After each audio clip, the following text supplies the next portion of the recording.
Hiya folks, just popping in before the video starts to let you all know that I'll once again be attending MomCon this year from May 22nd to May 25th at the World Congress Center in Atlanta, Georgia. And if you've ever watched one of these videos and for some reason wanted to see me do this sort of thing live, you're in luck because I'll be hosting not one but two panels over the course of the weekend. On the Thursday at 5:30 PM, you'll be able to attend a Brit Chats about Wallace and Gromit, which will cover several topics not featured in this video, including an in-depth analysis of the pair's relationship to determine once and for all if it's really as toxic as people say. Then on the Friday at 2:30 AM, so Saturday, you'll be able to join in a discussion on the queerness of Bob's Burgers, where I'll explore how and why the series has attracted such a dedicated LGBTQIA+ following over the years. If you'll be at the con and at any point happen upon me wandering the halls, feel more than free to come up and say hi. Especially because if you do, you'll be gifted one of these Wallace and Gromit figures from the 90s.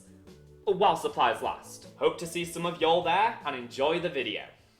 Are we sitting comfortably? The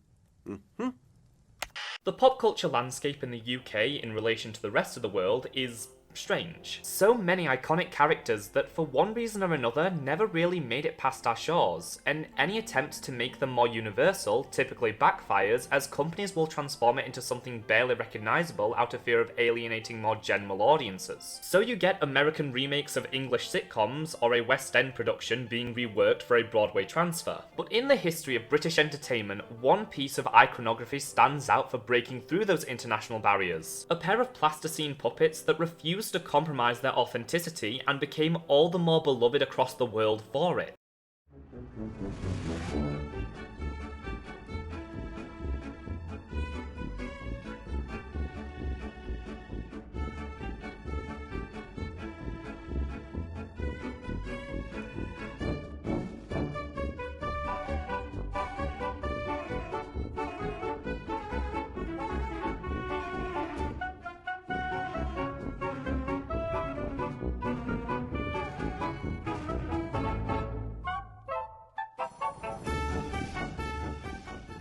Today, to commemorate the recent-ish release of the latest film, Vengeance Most Foul, we're going to be taking a look back at the extensive history of Aardman Animation's flagship franchise, Wallace and Gromit. Though as always, there is a slightly more personal angle to this retrospective, because like many out there, Wallace and Gromit is very dear to me. I've mentioned before how despite being British, I was mostly raised on American entertainment, with these guys being the one major exception. And throughout the years, our paths have crossed in a variety of ways, which I'll expand upon the further we get into this. A lot of the production information and quotes used in this video come directly from The World of Wallace and Gromit by Andy Lane, a fantastic read that features many interviews with Nick Park and other important creatives that covers the first decade of the character's legacy in extensive detail. If you'd like to pick up your own copy, there'll be a link in the description. So without further ado, break out the knitting needles, watch out for model trains, and ensure you've got plenty of cheese on hand as we discuss the cracking world of Wallace and Gromit.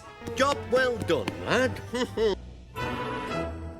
In the early 80s, Nicholas Wollston Park left his hometown of Preston to pursue a degree at the National Film and Television School in Buckinghamshire. Growing up, Nick was always fascinated by the art of stop motion, as it was the dominant technique used for British children's shows at the time, with series like Bagpuss and The Clangers leaving an indelible mark on him that he carried into his higher education. In my degree course at Sheffield, I'd experimented with hand-drawn animation and a bit of plasticine, but mainly I worked with puppet animation.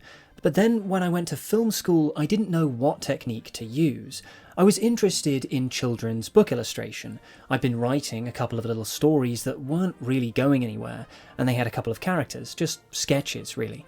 When it came time to create his graduation project, Nick envisioned a 10-minute short film following an inventor named Wallace and his dog Gromit, who fly to the moon to discover if it's truly made of cheese, which he thought would take about 10 months to finish. It would not. Once him and a friend, Steve Rushton, hashed out a rough script in a pub, Nick decided to make the characters for his film using a mixture of clay, oil and pigment called plasticine, a material fantastic for stop motion as it has the ability to maintain shape over long periods of time, though can withstand the temperature of studio lights without melting. Thus, Nick began the process of putting his graduation project together.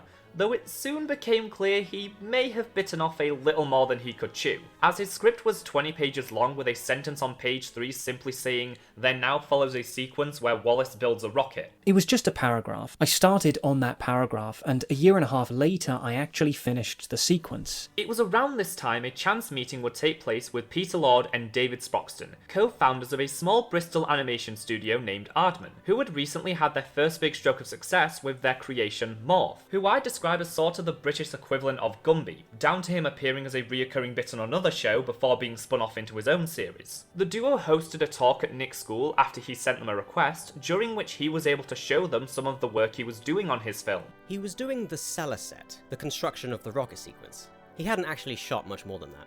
There was probably some dialogue with Peter Sallis doing the voice, but as to how the film was going to pan out, we had no idea because we simply didn't have the time to look at the storyboards on that day. The duo quickly realised from the sheer ambition of the project and the fact Nick was working on it entirely by himself that at the rate things were going, the film would never be finished. Thus they invited him to come work for Aardman, where he'd do freelance work on their projects while also receiving extra support to finish A Grand Day Out, which during this time was heavily scaled back with several complicated sequences being cut so that completion of the film would be feasible, including a scene in which the duo discover a fast food restaurant on the moon and an entire storyline of Gromit saving Wallace from some aliens.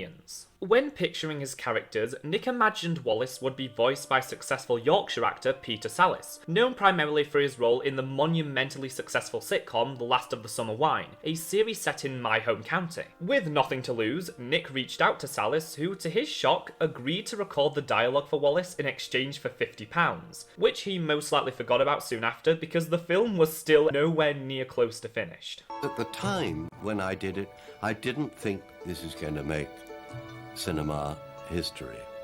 But 6 years later, in 1989, when the phone went and he said, "I've finished it," I thought, oh, it's only taken him 6 years. One of the many reasons the production was moving so slowly is because following Peter Sallis's recording, Nick had opted to sculpt every individual movement of Wallace's mouth, a process that would later be streamlined with different mouth shapes being created that could be swapped out when needed, exactly how it works in hand-drawn animation with mouth charts. There would also be the occasional setback or accident, such as when Nick was filming a moment in which Gromit uses a welder for which he used a sparkler to achieve the desired effect, only for the model itself to catch on fire. I got very disillusioned at times and had absolutely no money at all. I was living in a grotty little bedsit in Cricklewood, but I had to fulfil this vision, this film I had in my head. Through all these ups and downs though, Nick continued plugging away on his film for 6 to 7 years and £11,000 before it would finally be completed long after he had graduated from the school he started making it for. Though since they provided the initial funding, the National Film and Television School was still entitled to a cut of the profits. But no one involved could have ever anticipated the extent to which this film was about to change all their lives.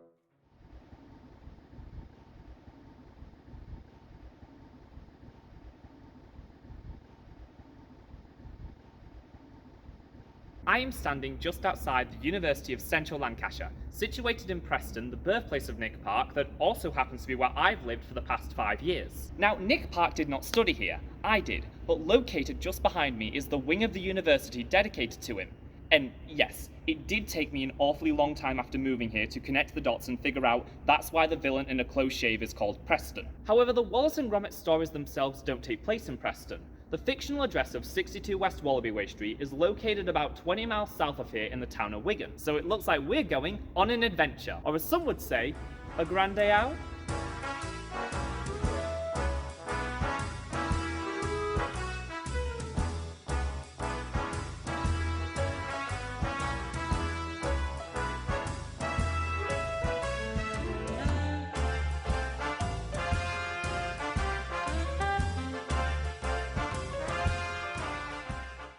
Following all that hard work and dedication, A Grand Day Out was first shown to attendants of an animation gallery in Bristol on November 4th of 1989, before being broadcasted nationwide on Christmas Eve the following year by Channel 4, named after the fact it was the 4th TV channel created, where it was immediately showered with critical praise and the rest is history. But over 35 years later, does the introduction of these icons still hold up, and how does it compare to their later adventures? In A Grand Day Out, we meet Wallace and Gromit in their home deciding where to go on holiday, only only for Wallace to soon come to the startling realization they've run out of cheese. And with it being too late to pop out to the shops, there's only one logical next course of action: build a rocket in his cellar and fly them to the moon, giving them both their holiday and their cheese, because Everybody knows the moon's made of cheese.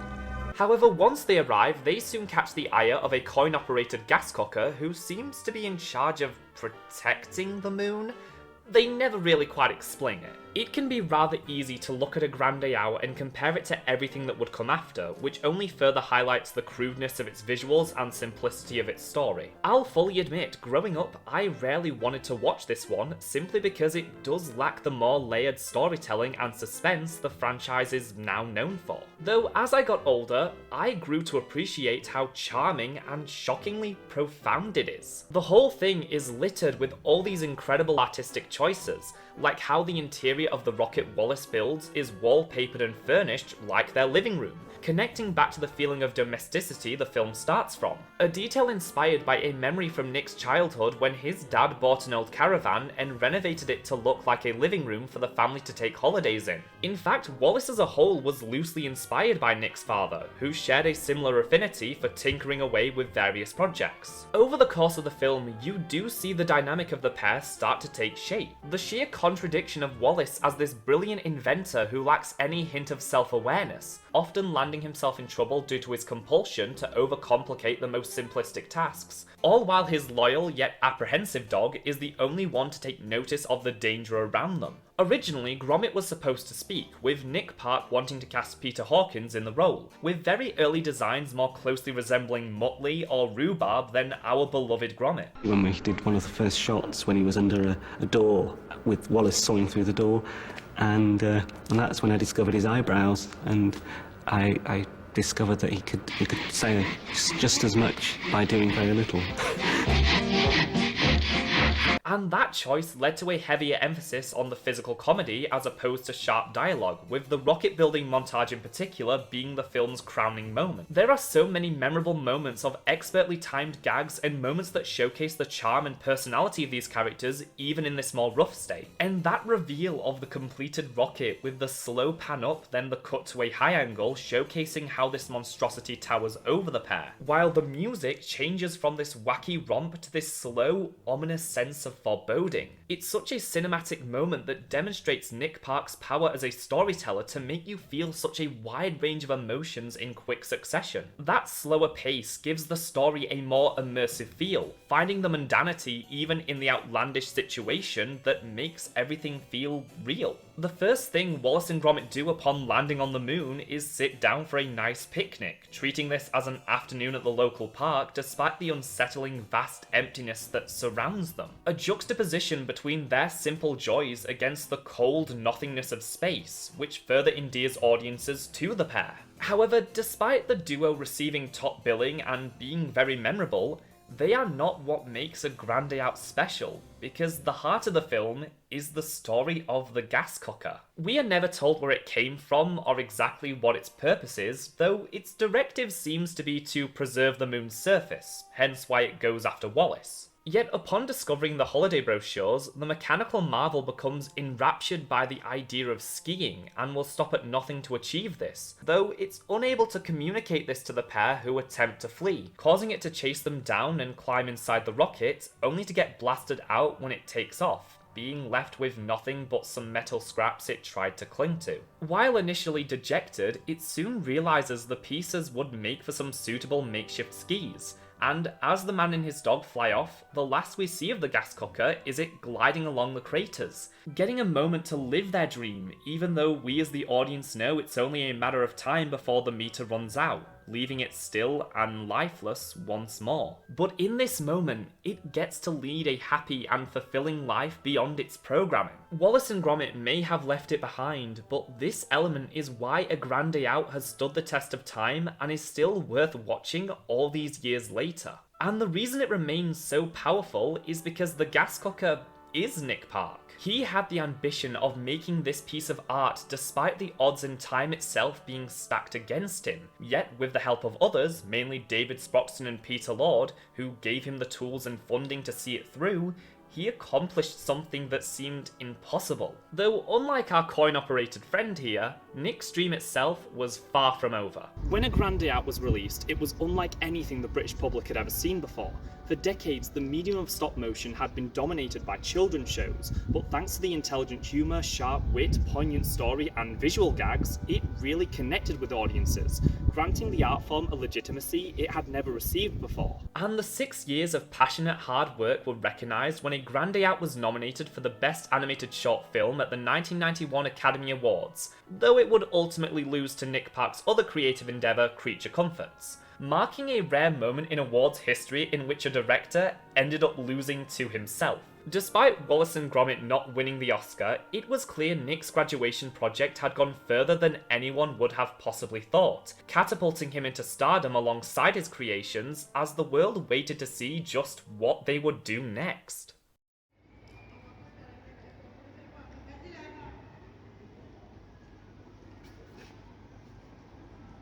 Despite the undoubted success of Nick Park's directorial debut, Channel 4 would not commission a follow-up. That offer would instead come from the BBC, which was a huge deal. I mean, these guys practically run British television, so much so that they'll send someone to break your kneecaps if you don't have a TV licence. Very cheeky. Though in continuing the adventures of his most popular creations, Nick Park didn't want to simply do the same thing again, desiring to develop a deeper storyline with richer visuals and greater cinematic flair, while still maintaining the northern charm that had already enraptured audiences. Premiering first in the US before airing on the BBC during Christmas of 1993, The Wrong Trousers is considered by many to be the greatest 30 minutes of animation ever made, though the journey to get there was not a smooth one by any means. At the start of development on the sequel, all Nick had was a sketchbook filled with random ideas and key images he wanted to include that needed to somehow be connected in order to form a coherent and engaging story. That task fell upon writer Bob Baker, best known at the time for working on the original run of Doctor Who. He went through much trial and error before finally discovering the connective tissue that would craft Wallace and Gromit's most defining adventure. In all, the process of simply developing the story took around 3 months, which was the biggest hurdle they'd faced during production,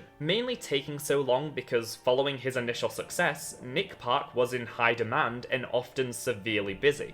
In an eerily similar turn of events, the script quickly grew beyond its half-hour runtime, at one point lasting 80 pages, causing things to be heavily cut down yet again. The second film opens with the pair celebrating Gromit's birthday, as we learn Wallace has fallen on hard times, eventually leading to him deciding to rent out their spare room. Though their new tenant, a penguin, takes a liking to Gromit's space, quickly driving a wedge between the inventor and his companion. However, the dog soon uncovers the lodger is not what he seems, stumbling upon a secret plot involving a museum jewel heist that Wallace has unknowingly ended up in the centre of thanks to his latest invention, Techno Trousers. What follows is an unpredictable yet ever so ingeniously plotted crime thriller that serves to make the world Wallace and Gromit live in even more outlandish. Yet it always makes perfect sense and feels like a natural progression of events with enough examples of brilliant foreshadowing and payoff to make Hitchcock blush. Fitting, as the acclaimed director's work was one of the biggest inspirations behind the film, especially for composer Julia Nott, who was tasked with bringing this sense of ever-present danger that hadn't been part of A Grand Day Out. Under the music, Nick wanted some threat, jeopardy, that kind of thing in the story that wasn't there in Wallace and Gromit before.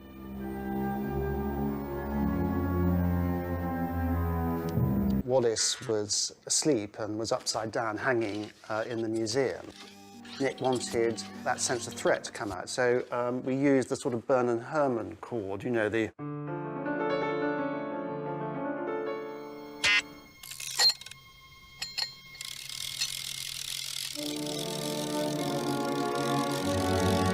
To put it simply, A Grand Day Out was our introduction to Wallace and Gromit, but The Wrong Trousers is where everything truly becomes solidified. Their first film got them to their second, but their second film got them to where they are today, which you can see in their refined designs that haven't changed since, with Wallace now having his iconic wide mouth, which was entirely inspired by Peter Salsa's performance and the way he would enunciate certain vowels. And I think the main reason it turned out the way it did was the friendly competition during the animation process, as now with a set production schedule and deadline, Nick couldn't simply go in alone this time, leading to him bringing on another animator, Steve Box, who was affectionately referred to as Animator Number 2. With the pair working in such close proximity, this turned into a game where the two would compete to create the most visually impressive sequences, in turn causing the other to try and step it up. To quote Steve Box, I did the very first shot, the penguin arriving on the window ledge and measuring the museum windows, sizing up the job with his tape measure. It's quite a long shot, about 11 seconds, and he jumps off again. It came back in rushes and we were all of us just amazed. The lighting was beautiful, the animation worked well, the tape measure really impressed everyone with the way it moved. We all gathered around the Steinbeck and we had a feeling something great was about to happen. I think Nick thought, oh, if he can do that good, I'd better go up a level. The whole film was competitive, but in a really great way. Though this didn't stop with the two animators, as soon enough every department joined in this game of one-upmanship, which is why elements like the lighting and shot composition are as ambitious and stunning as they are. But they were capable of restraining themselves when needed, such as with the animation of their new villain, Feathers McGraw.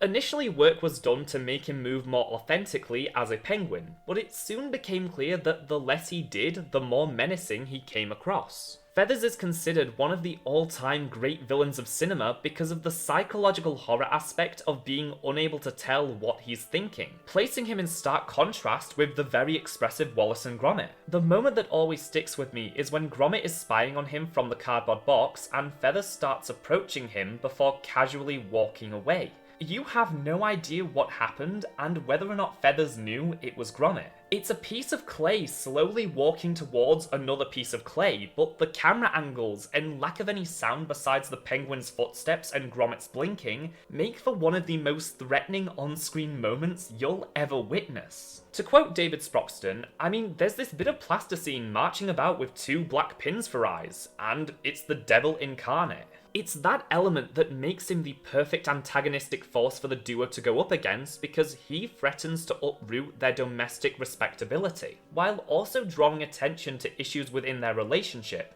showing them both at their worst and their best. Wallace, being typically northern, is not good at emotions, and often will act without considering Gromit's feelings, shown to us from the beginning with his birthday present. Though his carelessness is mostly a product of his tunnel vision, which makes it fairly easy for outside influences to drive a wedge between them, which would be explored in greater detail in following installments. Bringing us to Gromit himself. In A Grand Day Out, there wasn't really that much to him. He was there for Wallace to talk to, and occasionally shoot him a dirty look. Here is where Gromit truly becomes Gromit, one of the most interesting and complex characters ever put to screen, all while being completely silent, with only his body language and eyebrow to communicate to the audience everything he's thinking and feeling at any given moment. Gromit is designed to perfectly balance Wallace out, containing all the common sense his master lacks, being the practicality to the inventor's enthusiasm who pieces together any nefarious plot and does his best to stay one step ahead, never wavering in his dedication and loyalty despite how infuriatingly clueless Wallace can be. Not to mention the frustration that comes with never being able to properly communicate the dangers lurking right under their noses. Wallace is impulsive and improvisational, never truly grasping the gravity of the situation, whereas Gromit is calculated and intellectual, confronting evil wherever he may find it. But along with a genuinely suspenseful and well-told story, the film also massively upped the comedy, with so many visual gags that you could watch it 100 times and still find new things to love about it. The headline on the newspaper Gromit reads being a reference to A Grand Day Out, as the price of moon cheese has apparently soared. Wallace keeping his savings in a vault behind a photo of a piggy bank. Tiny things that continue adding so much to that character that had been carried over from their first escapade. All of this builds towards one of the all-time finales in which Gromit chases a pistol-wielding Feathers McGraw all through 62 West Wallaby Street on a model train set. Yet another thing expertly set up in the first act, which is where everything collides in this beautiful crescendo.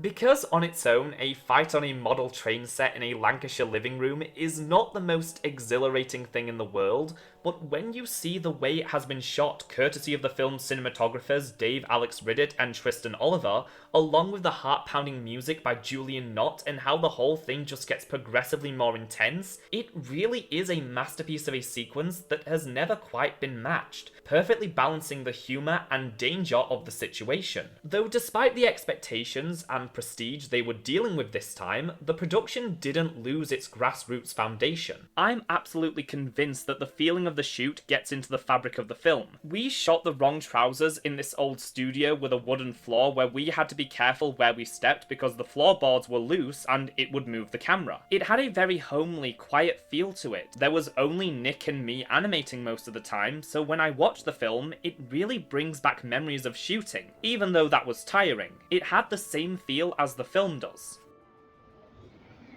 The Wrong Trousers has stood the test of time as one of the greatest cinematic achievements. It is a half hour of suspense mixed with exceptional comedy, all paced near perfectly in a package that pushes the medium of stop motion forward, and cemented Wallace and Gromit as a force to be reckoned with in the world of animation. And all the hard work that went into crafting it would pay off when once again Wallace and Gromit were nominated for an Academy Award in 1994. Though this time things would go a little differently. And the Oscar goes to The Wrong Trousers, Nicholas Park.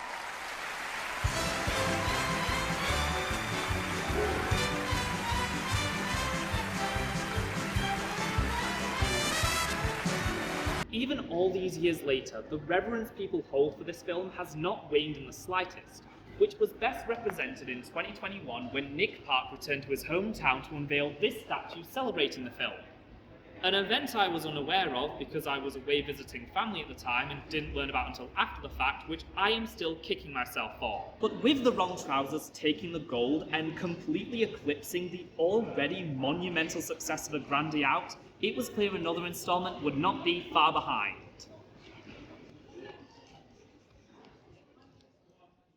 2 years later, in 1995, once more on Christmas Eve, the BBC premiered the final film in the original trilogy, A Close Shave. By the time of this third featurette, the duo had transcended their origin into bona fide icons of entertainment, with the BBC commissioning several idents featuring Wallace and Gromit, making the premiere of their next adventure a sensational event. Though with the film's budget allegedly matching that of a theatrical venture, a lot was riding on A Close Shave to prove that lightning can indeed strike 3 times. In A Close Shave, Wallace and Gromit have taken up a profession as window cleaners, the first instance of the duo having a new occupation for every story. Short-lived business ventures that provide funding for Wallace to continue his inventions. On one of their jobs, Wallace meets Wendeline Ramsbottom, owner of the local wool shop whom he quickly falls for. Though Gromit senses something amiss, as Wendeline and her dog Preston may be key to solving the mystery behind a recent surge of sheep rustling in the area. Despite mostly the entire creative team from The Wrong Trousers returning, the production was once again quite different, with the story and development process this time helmed mostly by Bob Baker,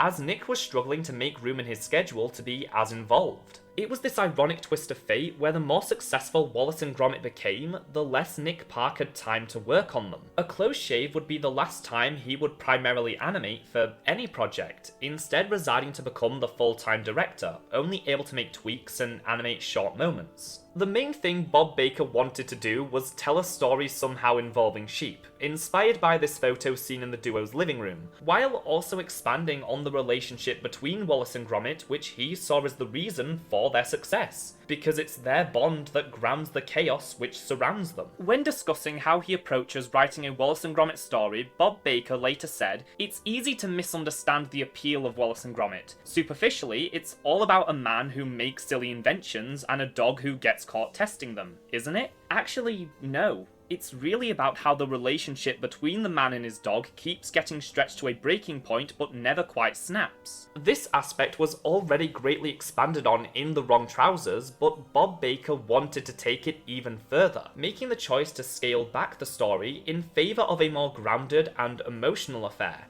which is felt throughout the whole thing as it's probably the most human a Wallace and Gromit story has felt. Sprinkling the bizarre world with little touches of realism, which was something also introduced in The Wrong Trousers, with the inciting incident of that film being Wallace's money problems, but it gets brought to the forefront in this story with discussion of Wendeline's reduced circumstances. Is this place yours? My father left it to me, along with his debts and a few other things. Wendelene is significant because she is both the franchise's second human character and second voice actor, played brilliantly by Anne Reid. For the first female character introduced, she is surprisingly complex and strong-willed. As I said, she is perhaps the most human a character has felt in any Wallace and Gromit production. But she's also an incredibly tragic character, with the overwhelming guilt she feels because of her criminal actions preventing her from ever truly confessing her feelings for Wallace. An unfortunate status quo that leads to much worse relationships for him later down the road. Though here it places her in perfect contrast with Wallace's love-struck obliviousness to what's really going on. Despite this adventure featuring the most dialogue up till that point, I'd argue there are certain moments of mostly visual storytelling even better than the wrong trousers. This moment when the herd of sheep rushes through the shop tearing Wallace and Wendelene apart is perhaps the most quietly devastating moment of the entire franchise, as time seems to slow down all while they struggle to hold on to each other. It only lasts a few seconds, but whenever I think of a close shave, this is the first image that comes to mind, only highlighting the doomed nature of their romance brought on by Wendelene's choices. Watching a close shave, you can certainly draw similarities to the wrong trousers, but overall it carries such a different vibe, which was entirely the intention of the production to really narrow in on the emotion and inner workings of the characters. Composer Julian Knott later said, "The approach we took was scoring it like a live-action film, like a real drama with real actors.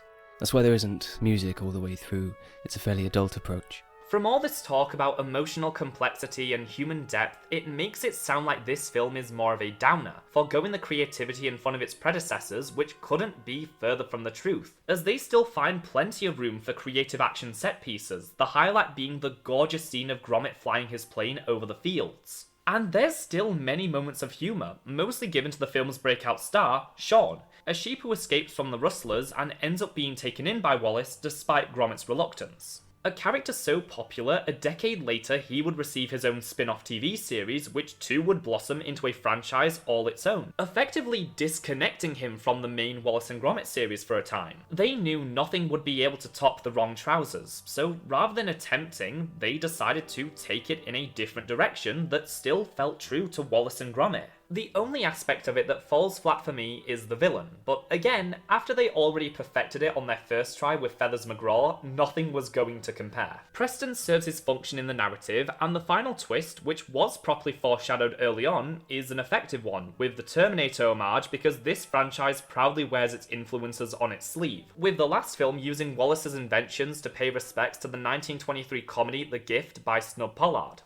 Interestingly enough though, Nick Park has expressed disappointment in the end product with this one, which I believe stems from regrets of not being able to fully dedicate himself like he did with A Grand Day Out and The Wrong Trousers. To accelerate the production pipeline, Aardman greatly expanded the crew and scaled up the production, going from an intimate collaboration between Nick Park and Steve Box to having 7 animators on set and a production manager. Because his dear creations were suddenly being passed around many different hands, Nick would organise masterclasses to ensure his animators understood the characters and how they should behave so there wouldn't be any disconnect or noticeable differences. I never felt I've lost control, but the more people you have, the more people you have to direct, so the less you have to do yourself.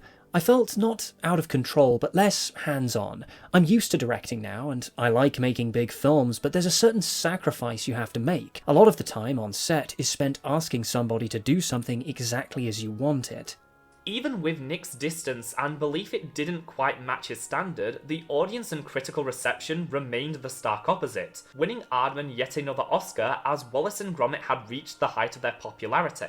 What were once the sketches of an animation student from the north of England had grown into a bona fide cultural institution that was taking the world by storm. You look at the original trilogy of films and you see a clear progression through them of Nick and his crew figuring out who these characters are while constantly pushing the limits of what could be done with stop motion. Each featurette feels like a natural extension of what came before, despite very little connective tissue between them. There's never a feeling of starting from scratch, as it becomes impossible to separate just one of these stories from the trio. especially because that's how most people have experienced them through the home media compilation. While obviously there were talks about where the duo would go next, it would be a while before anything truly materialised. Though during a close shave, Gromit can be seen with a newspaper that reads Marrow sets new speed record, foreshadowing what the vastly approaching next millennium would have in store for the pair. Get off with you! Oh dear. Sure.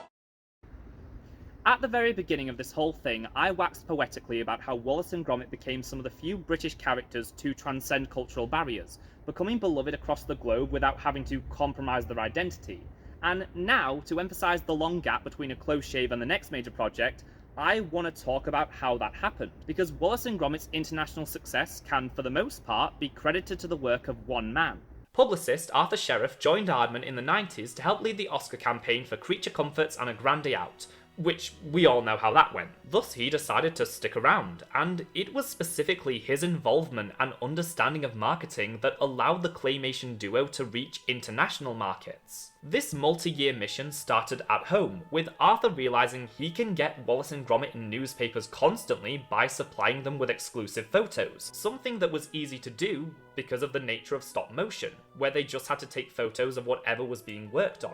A strategy so simple and obvious that no one else at Aardman had ever thought of it. His first true stroke of genius though was the release of The Wrong Trousers, where he organised for the film to be shown as previews in front of movies at the cinema before its TV premiere. For these screenings, he invited critics and reporters, getting the word out there and building hype for the film over a month before its release, which paid off handsomely. However, the deciding moment came a few years later, when he and Nick were taking part in a New York press tour for A Close Shave, during which they had taken the original plasticine models used in the film for display. A great idea, until a rainstorm caused them to forget to take them out of the taxi they were travelling in, which ended up being a perfect storm as Arthur saw opportunity here, using Nick's status as a two-time Oscar winner to get attention from the press. Soon enough, the entirety of the US knew the names Wallace and Gromit. Then Arthur called news stations back home with the story that they lost Wallace and Gromit in New York and now all of America was looking for them.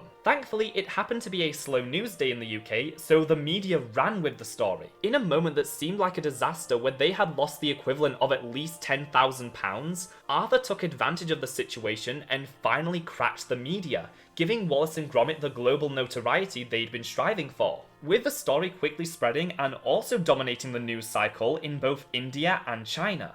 But that wasn't the end of this whole ordeal, as Arthur later said, "I remember getting onto the plane at JFK after the 5 terrifically successful days in New York. I remember we were sitting in our seats and I ordered a large drink. Then the captain comes on the intercom and says, 'You'll be pleased to know we have Nick Park on board and Wallace and Gromit are safely in the hold.' The whole plane gives Nick a round of applause. It was fantastic." This is the only time in history where the "and then everyone clapped" ending is acceptable. Though there was one country where no such spontaneous marketing stunt was required because Wallace and Gromit had always seen monumental success in Japan, which was something I was aware of, but now I can fully confirm firsthand how true that is. Having worked in a Wallace and Gromit themed store, I can attest that so often I would serve groups of teens visiting from Japan who would buy upwards of £300 worth of merchandise each. ああいう感じの人が絶対いるんじゃないかなっていうような感じで、私はなんかこう、なんていうのかな、ニヤニヤしながら見てました。The level of international success the duo has received mostly is because of Gromit, who, due to his silent nature, requires no translation, making him a universally understood character.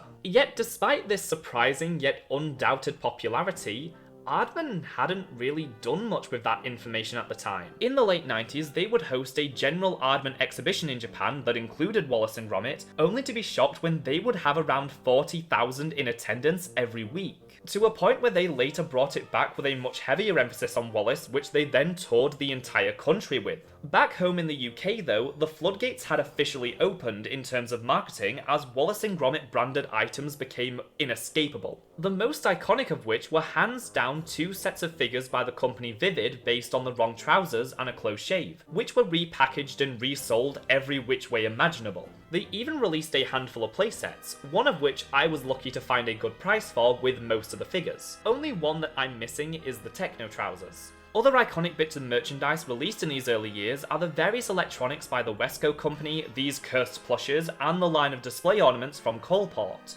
And the good news is because this stuff was verging on market saturation, a lot of it is still fairly easy to come by today if you look in the right places. Though I want to give special mention to perhaps the strangest of all of these was the oddity known as Wallace and Gromit Alive on Stage in A Grand Night In, a theatrical adaptation that was staged by physical theatre practitioner Andrew Dawson, who had previously done workshops at Aardman in order to better capture realistic movements for the characters. Now, the production is lost media besides this recently recovered featured news segment, but thankfully my book has an entire section dedicated to it that outlines the entire plot, which combines elements of both the wrong trousers and a close shave, featuring the return of Wendelin looking to reconcile with Wallace, Feathers breaking out of prison and seeking vengeance, and Sean is also there. It all takes place before a performance by the West Wallaby Amateur Dramatic Society, as Wallace, played by Paul Philippak, has invented a machine that ensures an actor never forgets their lines and also has the ability to create costumes in no time at all. Meanwhile, Feathers McGraw has broken out of prison and hypnotized Wendelin, played by Joyce Henderson, into working for him.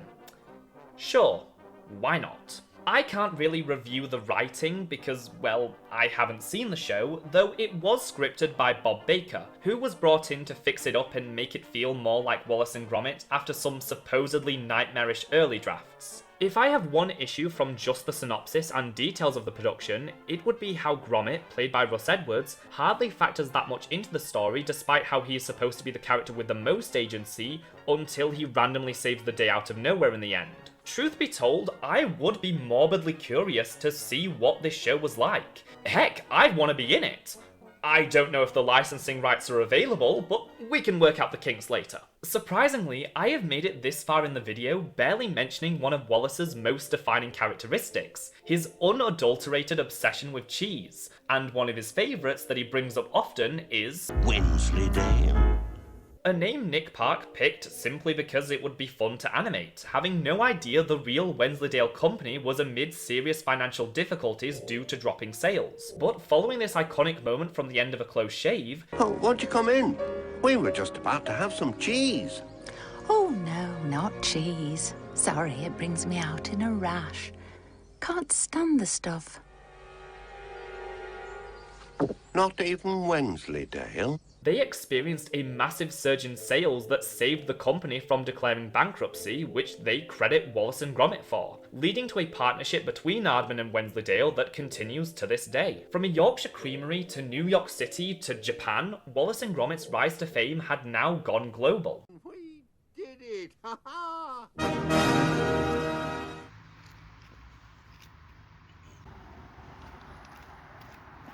It was at this point Wallace and Gromit went on their first ever extended hiatus, with no new productions in the pipeline for the remainder of the 90s. The reason being, Nick Park, Peter Lord and David Sproxton wanted to expand Aardman's reach beyond their most successful IP, a decision that led to them developing their first ever full-length feature in collaboration with DreamWorks Animation, Chicken Run, which was a smash hit. Now that Aardman had made a name for themselves in the film industry, it was decided the next step would be to take the dynamic duo off the shelf, so to speak, by developing Wallace and Gromit's first ever full-length motion picture, tentatively named The Great Vegetable Plot.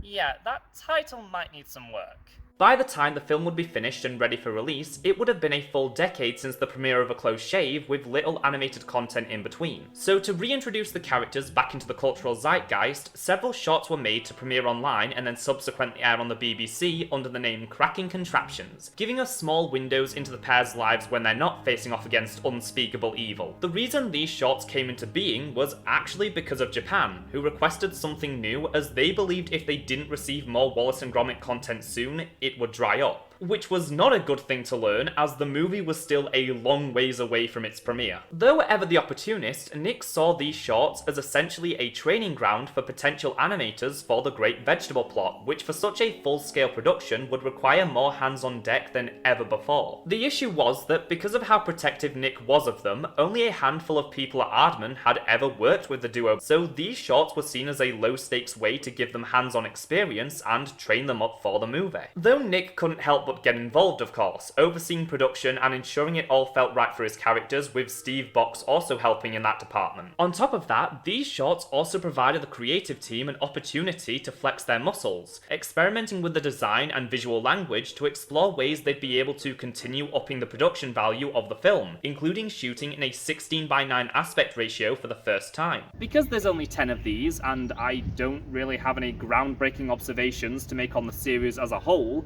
we're going to rank them all from worst to best, looking at the humour, creativity, and if they make effective use of the characters. Kicking things off at number 10 is Auto Chef, in which Wallace builds an automatic chef to cook him and Gromit breakfast, which soon malfunctions. There's nothing really wrong with this one, it's mainly this low because it feels a tad derivative of previous Wallace inventions that served the same purpose and also went haywire in a similar manner. Up next is the Snoozatron at number 9. Wallace is struggling to get some shut-eye, so Gromit has to bounce on a trampoline dressed as a sheep. This one has some great Gromit reactions, especially that final visual of him reading the newspaper while still bouncing, but the remaining shorts were all much funnier. Coming in to claim the number 8 spot is the Telescope, where Wallace has invented a contraption to make changing the TV channel even easier. I really dig the Rube Goldberg-like machine and the reference to the wrong trousers. Plus, it's a great example of the core of Wallace's character, with how he overcomplicates the most simplest of tasks and can't see the far easier and more convenient solution due to his tunnel vision. The next entry, which I have ranked at number 7, is interesting because the Turbo Diner is a sequel to an earlier entry, with it being heavily implied to take place the same day as Auto Chef, and once more seeing Wallace attempt to expedite home cooking. The reason I placed it higher than its predecessor though is purely because of its ending, where the invention drains the house's power meter, leaving the pair strapped to their chairs in the dark. I just get a kick out of the visuals from this moment. Just barely missing out on a place in the top 5 is the Soccer-Matic, which sees Wallace create a device that will automatically score goals for him, leading to destruction.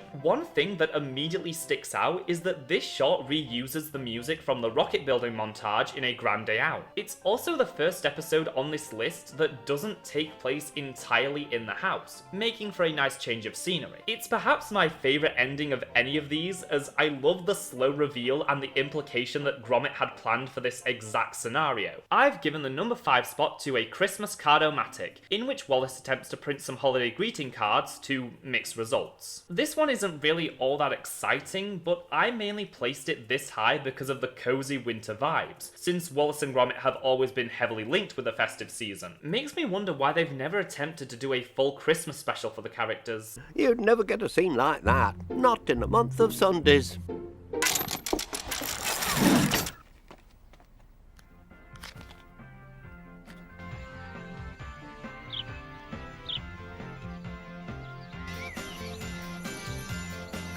Come on, Gromit, it's your turn to lick the stamps.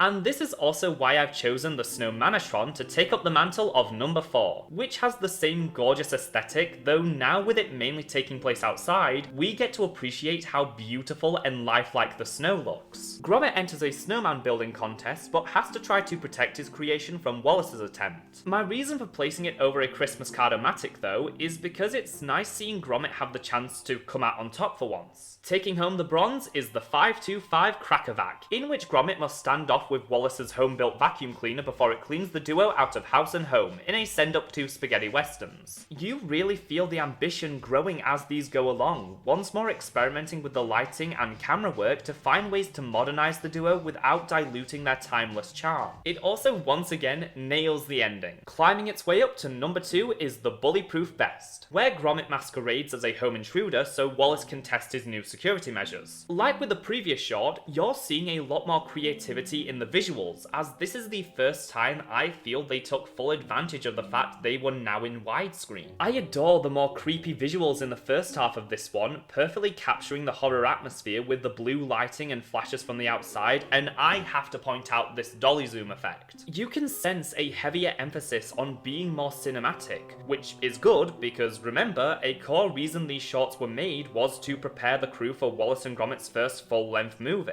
And the best episode of Cracking Contraptions Contraptions is Shopper 13. Wallace has modified a trolley to be remote controlled as he and Gromit send it out on its 13th mission to retrieve some cheese. This is the longest and easily most ambitious of the entire series, not only featuring the most variety in locations, but almost doubling the runtime of every other episode. The way they go about making a simple trip to the local shop into this melodramatic and tense mission is not only so funny, but once more brings us back to the charming simplicity of these characters, demonstrating both Wallace's innocence and Gromit's resourcefulness. This is also the only canon material after a close shave that depicts Sean still living with the pair.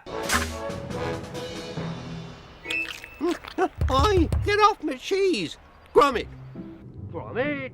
Go for him! Gromit! I'll give you what for, you tyke! Gromit! Oh...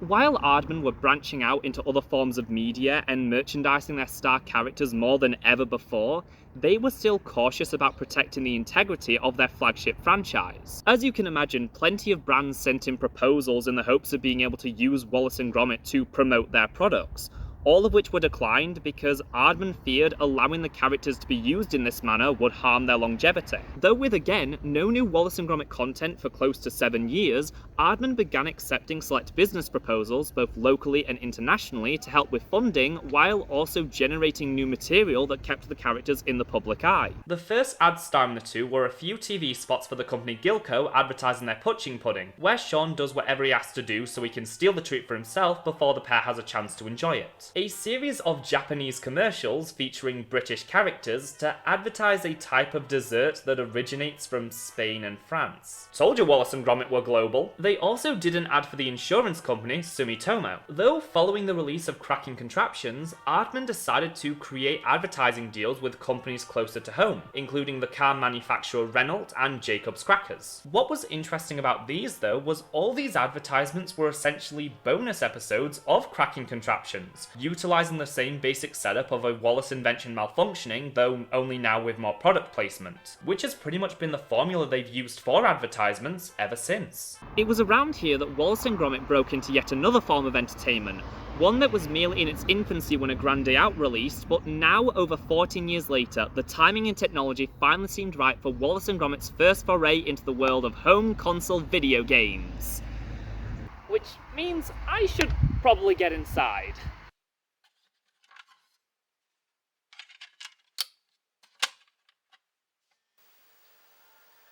Wallace and Gromit in Project Zoom.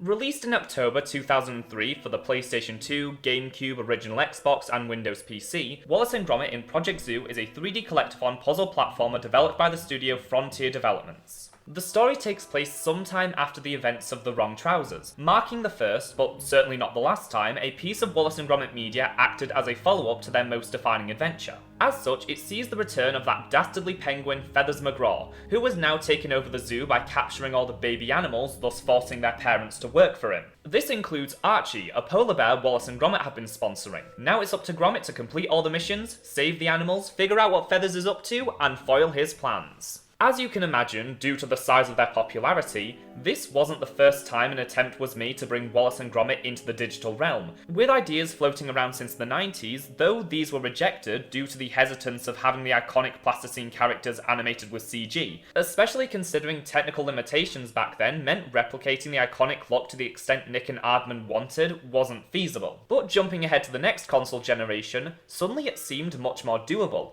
especially when they found a developer Nick felt comfortable enough working with to move forward. As for the finished game, it's not great, but let's talk about what works about it first. Presentation-wise, Frontier clearly understood the assignment because this whole thing looks stellar. Painstaking work went into making the game models resemble the plasticine as closely as possible. The animations do their best to remain faithful to the process of stop motion, down to Aardman even providing details on how they do Wallace's replacement mouths, which gave the game full lip syncing. Praise also has to be given to Peter Sallis here, as he once again is the only character with dialogue, though there's quite a big difference between recording for a 30-minute story compared to a 10-hour video game, about 7,000 words of difference. It was the most he ever had to record as Wallace, taking 3 sessions to finish, with David Sproxton directing him. The visuals and the game's story itself continue the recognisable charm of the 90s trilogy through callbacks or visual homages. And naturally, this was the first time a piece of expanded media attempted to bring back Feathers McGraw, but there's also all these elements like the Trojan Penguin Wallace and Gromit build to sneak into the zoo,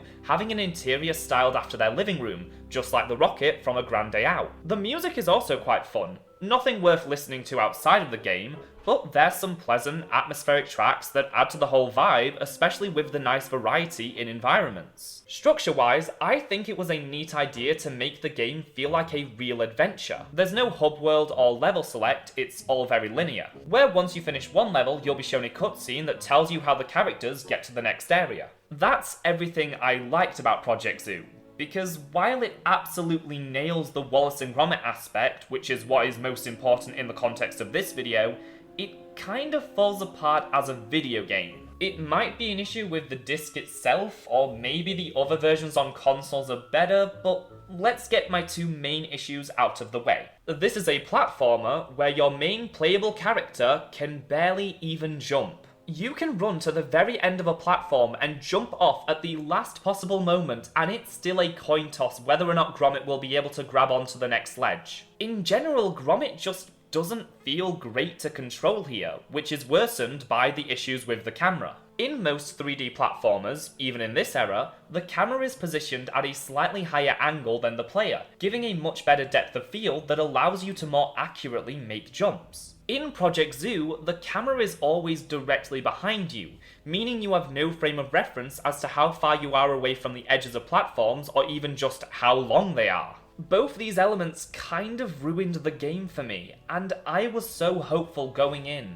I mean, Wallace and Gromit and 3D platformers, those are 2 of my favourite things, but I was devastated to find it just wasn't all that fun to play. The section on this game in the book made a point of saying that Gromit can't die, and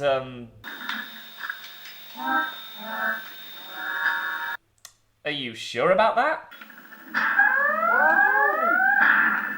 About halfway through the first level, I realised that trying to 100% this game wasn't going to be an option for me. So I tried to be a filthy casual and just play the game normally, hoping maybe I'd eventually get used to it and learn to love it. But almost every core mechanic in this game has some huge glaring flaw. A large focus is having Wallace and Gromit work together to complete puzzles in order to progress. How this works is you move Gromit to where he needs to be and then press triangle to call for Wallace. But if there is anything blocking his path, or you're a few steps off from the spot you should be at, he just refuses to move. Look at this, I am standing where the game wants me and I'm trying to make him open the next section, but he just keeps saying he can't see anything. And after about 5 minutes of me repositioning myself and even trying to jump so that I would enter his line of vision, he finally cooperated. At the end of every level, you'll of course enter a boss with each one having their own gimmick. Whether it be using one of Wallace's inventions like spring shoes, meaning Gromit now has a decent jump but only for this one boss, and others are vehicle segments.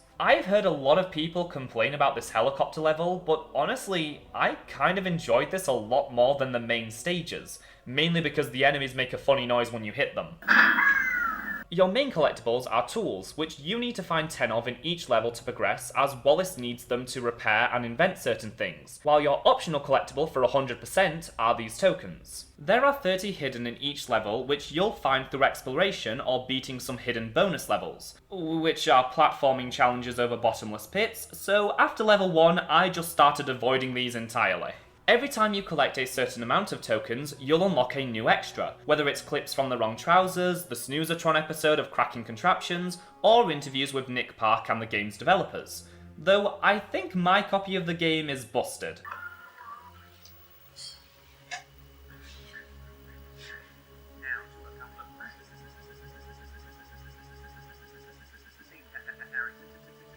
I didn't even end up completing the game. I had every intention to, but then I made it to level 3 and got stuck on the very beginning. So you have to make your way onto the higher platform, which will raise the lower one, allowing you to progress. Sounds simple, but remember, this is Project Zoo, so for the life in me, I could not get to the top of this platform, until I figured out that by performing a high jump from right underneath, Gromit will somehow be able to ledge grab it, which even still only worked like once every 5 tries. But then you have to fall onto the lower platform and jump into the next area before it lowers. I tried for maybe 20 minutes to get past this, but nothing I did would work. Gromit's regular jump is too pathetic to get up there. The high jump gives me practically no horizontal distance, when the game doesn't confuse it with a roll and send me to my fiery demise. I looked up some walkthroughs in case I simply didn't understand the puzzle, and I see people doing this move where they jump out of a roll, but again, I couldn't get it to work for me, so at that point I threw in the towel. I'll probably try and pick it back up at some point down the road, maybe I'll stream it, but I need to get this video out before MomCon, so I don't have time for this game's shenanigans right now, and Gromit was as done in this test of insanity as I was. But remember that all of this, the video game, the brand deals, the shorts, they were only made to keep the characters in the public consciousness, while in the background, Aardman were hard at work on the biggest project they had ever attempted up until that point. And in the fall of 2005, after 3 years of development and 2 years in production, the time had finally come for Wallace and Gromit to go Hollywood. One's an inventor. Just a bit of harmless brain alteration, that's all. Who never says die. Full suction. The other is his dog, who never says anything. Premiering in Australia in September before debuting to the rest of the world in October, Curse of the Were-Rabbit is the world's first ever vegetarian horror film. This time around, our pair of northerners have started a humane pest control business as the town has been swarmed by rabbits in the lead up to the annual giant vegetable competition hosted by Lady Tottington. So as you can imagine, business is booming. In order to put an end to the ongoing infestation, Wallace attempts to play God using his new invention, the mind manipulation O-Matic, to brainwash the bunnies into disliking vegetables, which he does by fusing their minds with his own. Only frustrating Gromit, who has recently been trying to get his master to change his diet out of concern for his health. That night, however, the town's produce is viciously attacked by a beast the local vicar can only describe as a were-rabbit. Now it's a race against the clock for the pair to save the day by finding some way to catch the creature and earn back the trust of their neighbours before the competition begins. However, Gromit soon learns the answer to all this may be a lot closer than they think. Turning Wallace and Gromit into a full motion picture always seemed like a foregone conclusion, especially when you consider how all 3 of the original featurettes started out with scripts that far exceeded their 30-minute runtime, forcing drastic cuts to be made. Now with a full 80 minutes to play with, they practically had no limitations, allowing them to be as creative and detailed with the story as they wanted. Nick's ambition has always been to make a Wallace and Gromit feature film. That's why DreamWorks has hooked up with us, because they could see Wallace and Gromit was successful, and that's what we're working towards. The natural thing would have been to do it after a close shave, but after working with Wallace and Gromit for 13 years, Nick said, "Can I have a break?" He had reached saturation point, but while we were doing Chicken Run, he was drawing Wallace and Gromit the whole time. Because he always does. Were-Rabbit was the second film distributed by DreamWorks Animation as part of a multi-year deal with Aardman, following on from the success of Chicken Run in 2000, a partnership that was tumultuous at best. DreamWorks executives were obviously concerned with potential revenue and appealing to certain demographics and would offer constant notes, whereas Nick and everyone else at Aardman didn't like a big Hollywood studio telling them how to make art as if they understood what made Wallace and Gromit successful. This is why the name was changed from its working title of The Great Vegetable Plot, because the suits believed kids would boycott a movie that had the word vegetable in it. Though I will admit, The Curse of the Were-Rabbit is a much better and more exciting title. We've never ever made a Wallace and Gromit film to suit a particular audience or age group, which I've always felt I've just done what I wanted to do and what made me laugh, and for the first time there's audience test screenings and, you know, is it going to work worldwide? While Nick would remain firm on most things, like refusing to change the vehicle the pair drive to be something more modern, certain compromises would be reached, with slight alterations to the dialogue being made for the film's American release, such as replacing the word marrow with melon. This movie was essentially the ultimate test of Wallace and Gromit's authenticity that had become essential to the brand, resisting pressure to trade that for the potential of higher revenue. And it was the British animators who won that fight in the end, as the film not only kept but increased the northernness of it all. If you ask me, this was arson. Arson? Aye, someone arsing around. This year also marks the film's 20th anniversary, and as such, they are doing a handful of select special screenings at View Cinemas the very week I'm filming this. So while I'm telling you all my thoughts on Curse of the Were-Rabbit, I'm also gonna go watch it the way it was intended.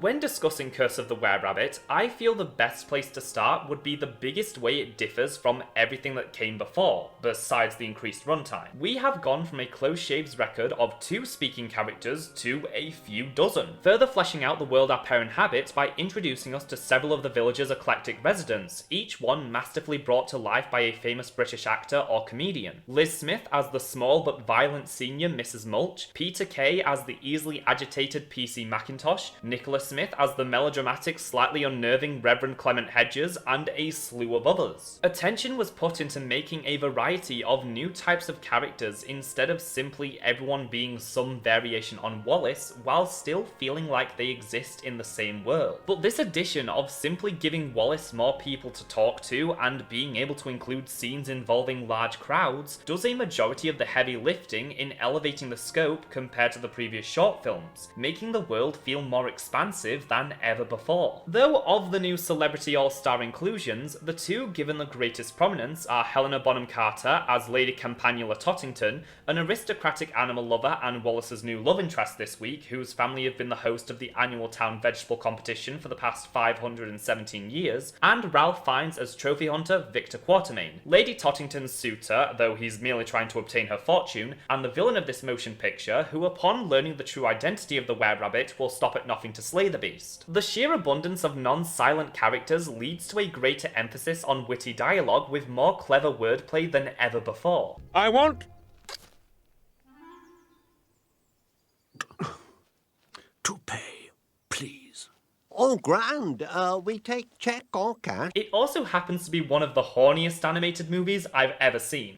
He's never shown any interest in my produce. Oh. Though make no mistake, this is still a Wallace and Gromit film through and through, with Bob Baker once more penning the script alongside Nick Park and Steve Box, who by this point was promoted from second animator to co-director. As such, it continues the deeper exploration of Wallace and Gromit's relationship that began in The Wrong Trousers and was developed further in A Close Shave, but here, thanks to the extra hour in runtime, these moments that seek to expose the characters' vulnerability and love for each other are given more time to breathe, allowing the audience to feel the impact of them. Even with a more absurd premise than ever before, the film remains grounded thanks to regular reminders of the humanity behind these characters. It helps that this time the story entirely revolves around Wallace and Gromit, rather than the usual formula of having the pair stumble upon a villainous plot that is already in motion, only to find themselves accidentally involved and having to save the day as had become standard. This time around they, or more specifically Wallace's reckless abandon,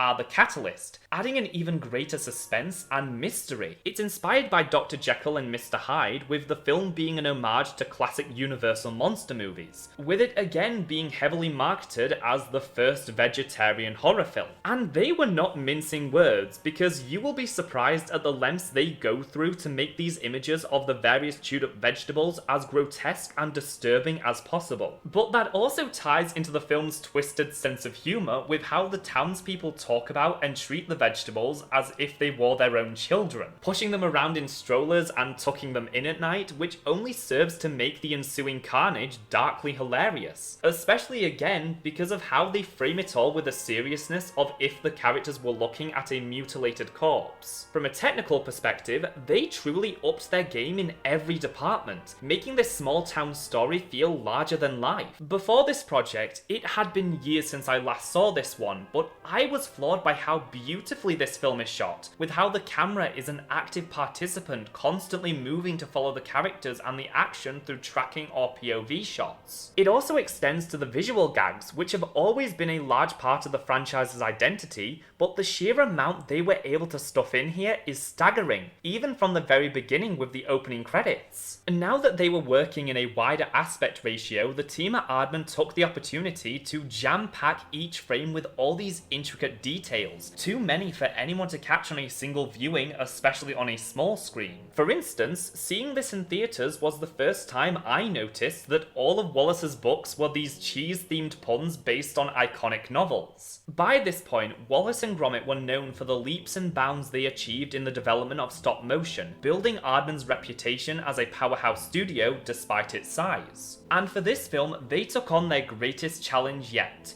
fur. To make the were-rabbit stand out as this almost otherworldly presence, they wanted the model to be made using a realistic fur texture. A daunting task for the animators because it meant they had to exercise even more caution than usual, because fur makes it much easier to see where the animators had to touch the model in order to move it. The solution of this predicament came down to Andrew Bloxham, who created a build that could easily be manipulated without compromising the texture of the material. A lot of the kind of character of the were-rabbit is through the position of its shoulders, you know, from, you know, quite a sort of beast-like thing to a bit of, oh, so that the armature can cope with a very wide range of movement of the shoulder. Aardman gracefully rose to the challenge, even if it slowed down production considerably, with the sequences in which Wallace transforms into the dreaded creature taking over a year to animate due to the complexity of combining plasticine and fur. But it all paid off, as it is a visual spectacle and looks so natural when you see the final product. I'm surprised how they don't shy away from the amount of pain Wallace is in during these transformations, with the way every part of his body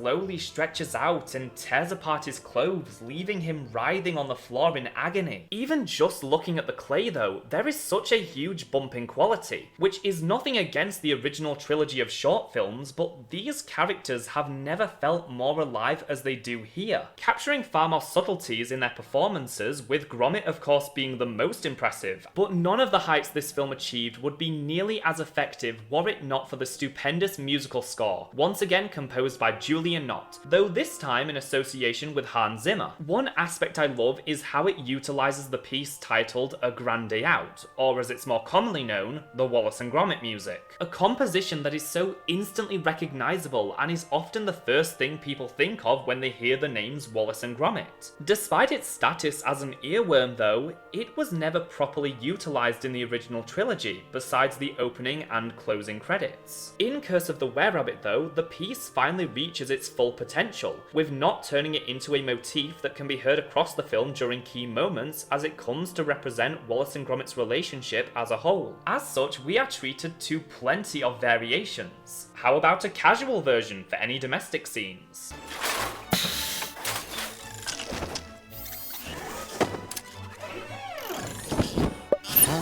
A sad version that resembles something of a funeral march to tug on your heartstrings.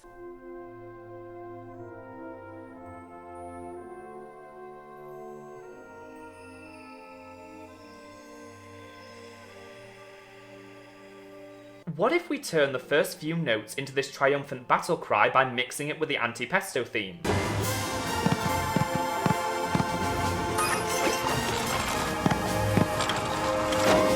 And of course, who hasn't always wanted to hear the Wallace and Gromit theme, but sexy?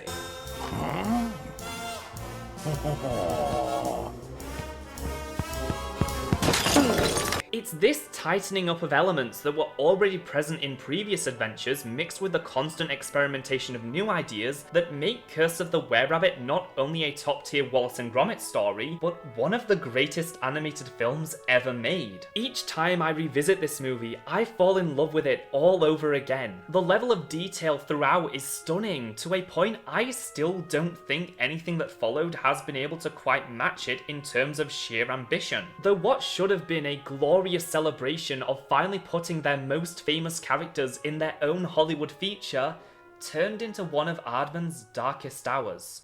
6 o'clock this morning, a day Aardman was meant to be celebrating. its latest movie top of the US box office.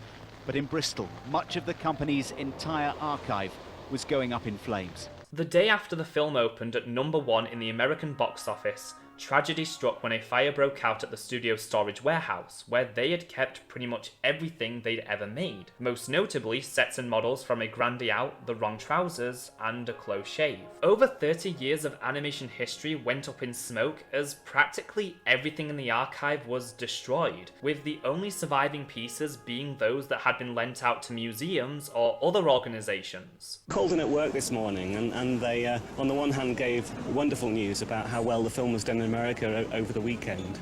At the same time, I was given this terrible news that with all our sets from the past 20 years have gone up in flames. But if anything softened the blow, it would be the incredible success of Curse of the Were-Rabbit, which went on to rake in just under 200 million worldwide against a 30 million budget. It was a critical darling, and when award season came around, it was unstoppable. Out of 43 nominations, it took home 28 trophies, including Best Animated Feature at the 78th Academy Awards, which was a full circle moment, as the reason that category was introduced in the first place was because the Academy was so devastated they couldn't give Aardman's first film Chicken Run an award in 2001. And for those of you keeping track at home, that is now 3 Oscars won by Wallace and Gromit and 4 in total for Nick Park. Only a few years into the 21st century and Wallace and Gromit had already come back stronger than ever, with multiple new ventures from shorts to video games to a big budget feature film, all to incredible success, as all the public could do is wonder, what now? And while it'd be a hot minute before they'd get an answer, one thing was for sure. With the everlasting love people had for these characters and the creative genius of Nick Park, the sky truly was the limit.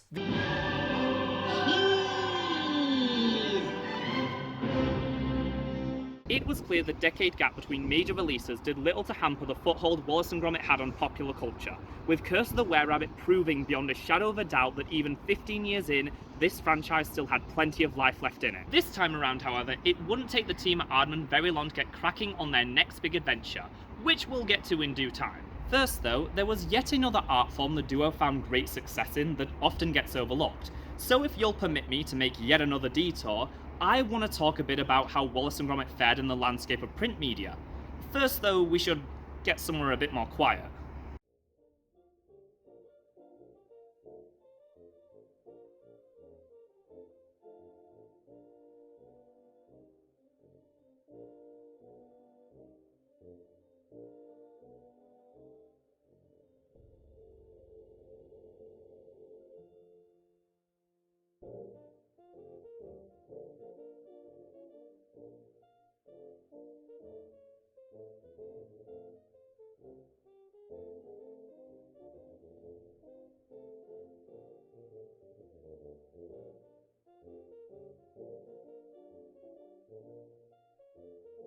The early stories were all written by Tristan Davis and illustrated by Nick Newman and are simply fascinating to read. The drawings all have this intentional wonkiness to them where Newman never quite draws the characters the same way, evoking the imperfections of stop motion by calling attention to the fact everything you see was done by hand while also fitting in with Wallace and Gromit's offbeat humour. I especially love the variety present in his Gromits, even if sometimes the proportions look off with many elongated limbs. But what it lacks in consistency, it more than makes up for in feeling, always conveying the right emotion. Look at how Newman perfectly displays the devastation in Wallace's face here with so few lines. These first few stories cranked up the absurdity to a maximum capacity, with the very first, The Lost Slipper, being a time travel story of the pair chasing a footwear bandit all through time and space while running into several of their ancestors along the way, confirming the two are bound together for all eternity. While this is a level of surrealism you'd never find in one of the mainline films with rollerblading cavemen and Gromit accidentally creating capital punishment, it absolutely nails the humour and feels like the characters we know.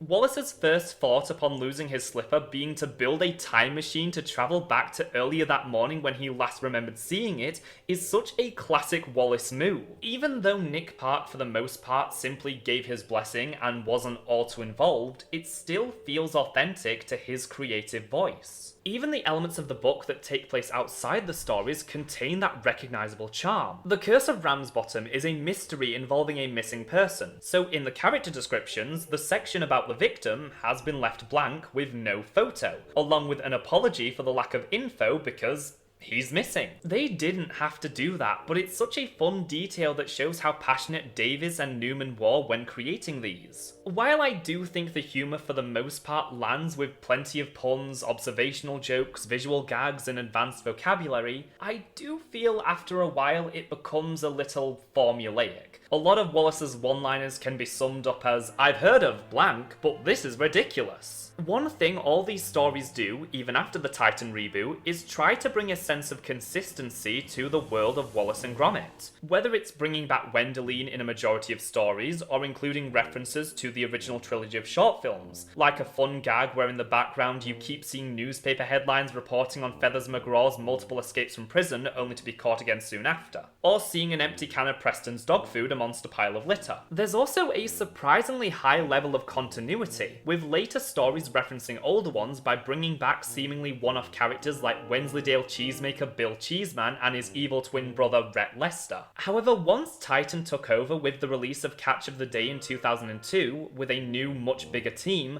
the continuity received a hard reset. You'll also notice a huge shift in the art direction, with thicker outlines and less vivid colour choices, as the characters are drawn consistently with a more realistic approach. Which I get what they were going for, but seeing Wallace's head on a more accurate human body is unsettling. Rather than going for something more creative that relies on comic logic, the aim here was clearly to replicate the tone and pacing of the films as closely as possible. While I greatly prefer the look and feel of the pre-Titan stuff, these are still high quality reads, and if I have to give points for anything, the writer, Ian Rimmer, understands how to utilise Gromit far better than Tristan Davies did. In those books, the dog rarely ever got to impact the plot and was treated more as Wallace's sidekick. Here though, he is given the level of agency you'd expect of Gromit as the only one with a solid head on his shoulders who remains one step ahead of the villains. I don't think it'd be fair to rank all these stories, especially since there's 4 others I didn't get to read, but of this selection, I can say my favourite without a doubt was the final book published by Hodder and Stoughton,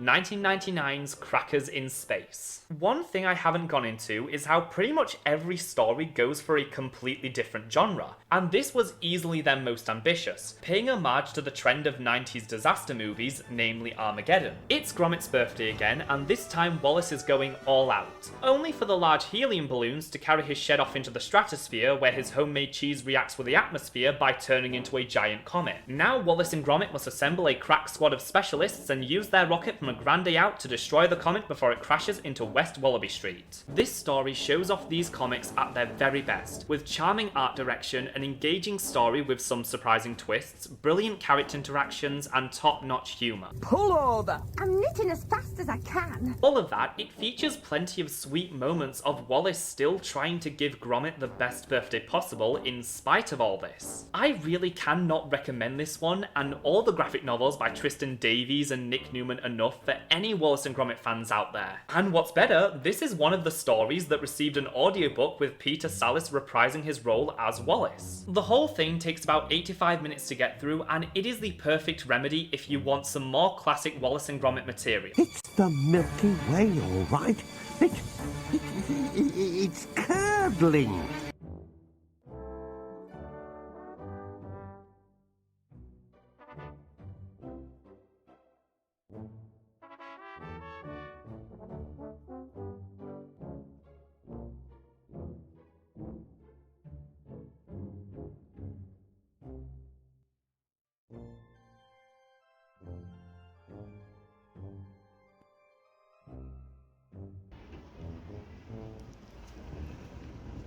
While these stories did a bang-up job tying people over between major installments, there is simply no substitute for the real thing. And in late 2008, Wallace and Gromit would return to our screens once more with another killer installment.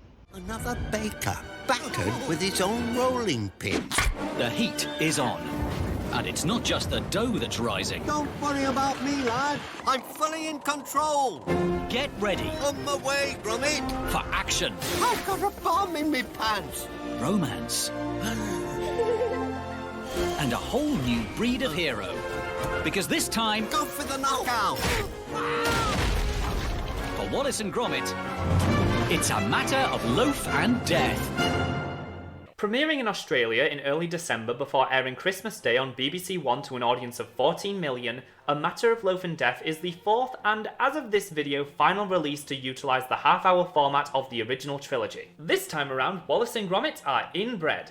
That is to say, they've opened a bakery called Top Bun, and business is going very well, mainly thanks to an on-the-loose serial killer who's been slowly bumping off all their competition. Fates change when they cross paths with Paella Bakewell, ex-spokesperson for the Bakelite company with whom Wallace begins a torrid affair with. It's not every day you meet the girl of your dreams, is it?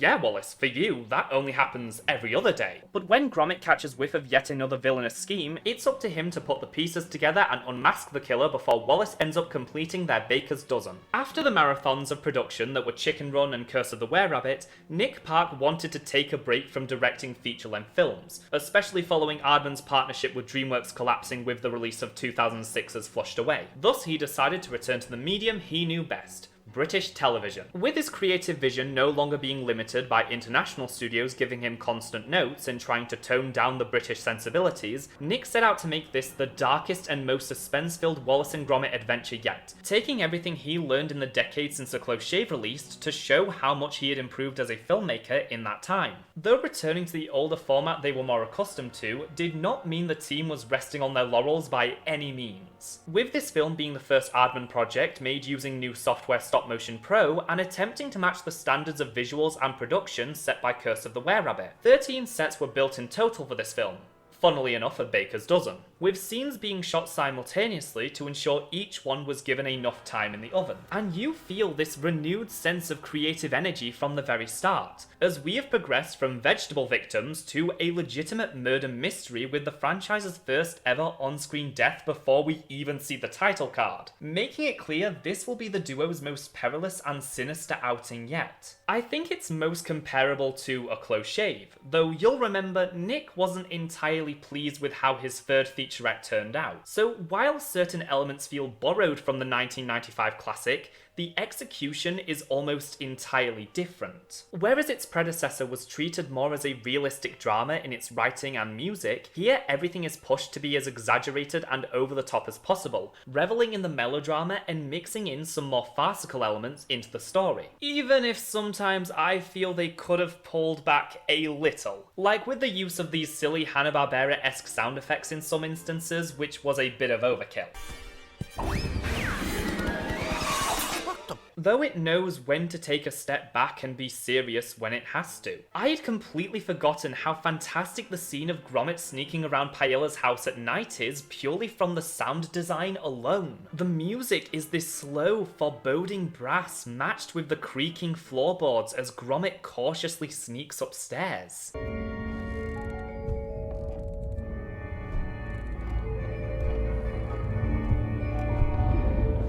This is one of a handful of moments where the film fully embraces the fact that this is very much a psychological horror, once more heavily influenced by the work of Alfred Hitchcock. Again, the visual storytelling is the key, and it's what this franchise does better than most any other. One of the things you understand about Wallace and Gromit as you get older is how much Nick Park and Aardman place trust in the audience and never feel the need to spell everything out for them. This also extends to the skillful way lighting and shadows are used to enhance the drama, adding to the atmosphere of every scene, which was once again thanks to the work of Dave Alex Riddick. Special mention has to be given to the climax of the film, which takes place during the sunset, leading to all these gorgeous and striking silhouettes. Something I've never seen anyone remark on regarding this film is how it places the viewer within Gromit's head at a time where he feels utterly powerless. About halfway through, Gromit discovers Paella is the killer, seducing bakers to get close to them until she can do them in. So here is where you're expecting him to leap into action and save the day, only to learn that Paella knows the dog is onto her. Gromit, a character known for his cunning and ability to stay one step ahead of any villain he comes up against, finds himself a prisoner in his own home, witnessing Paella preparing to kill Wallace, all the while actively mocking him because he is utterly helpless to do anything except watch. He has no mouth and yet he must scream. Oh, you're so brave, Wallace. My minced pie. But that's not where the disturbing elements of this special end, because when you look at the greater picture, you realise this is a story about domestic abuse, which is primarily explored through Payella's dog Fluffles, a timid poodle whom Payella uses as a tool to get close to her victims, something that has left her deeply traumatised, but she has no choice but to continue out of fear of what her owner would do if she didn't comply. They slowly build up this aspect, carefully pulling back the curtain to show the extent of Payella's cruelty towards Fluffles, including the reveal that while Payella lives in a fully furnished and gorgeous mansion, her dog sleeps in the torn up remains of a cardboard box. The same box Gromit used to spy on Feathers McGraw all those years ago. One of two bits of continuity, as Payella's most recent victim we see in the cold open, Baker Bob, who is of course inspired by Bob Baker, made his first appearance back in A Close Shave on this billboard. This is the most serious a Wallace and Gromit project has ever gotten, and for what it's worth, I do think they handled it fairly well. They show how Payella maintains a tight leash on Fluffles, making her isolated and dependent, giving her no choice but to stay because what else does she have? When you get down to it, this is her story. The story of a victim finding the courage to stand up to and eventually overpower her abuser. And the key to this is her blossoming relationship with Gromit, which is so sickeningly sweet and provides some much needed moments of levity and warmth outside of the humour, which is on top form as always. And I'm not a fruitcake, am I, lad? Their first interaction follows Payella's intrusion on Wallace and Gromit's lives, invading their home and redecorating, getting rid of all of Gromit's possessions in the process. Here though, we see Fluffles go against Payella, disobeying her by retrieving Gromit's stuff from the rubbish and returning it to him, including a moment where she teases him for his taste in music, which is too precious. Gromit has interacted with other non-verbal characters before this, but those relationships have always been antagonistic. Feathers McGraw, Preston, Philip. Here though, the animators establish a loving relationship through only the characters' expressions and body language in just a few short seconds.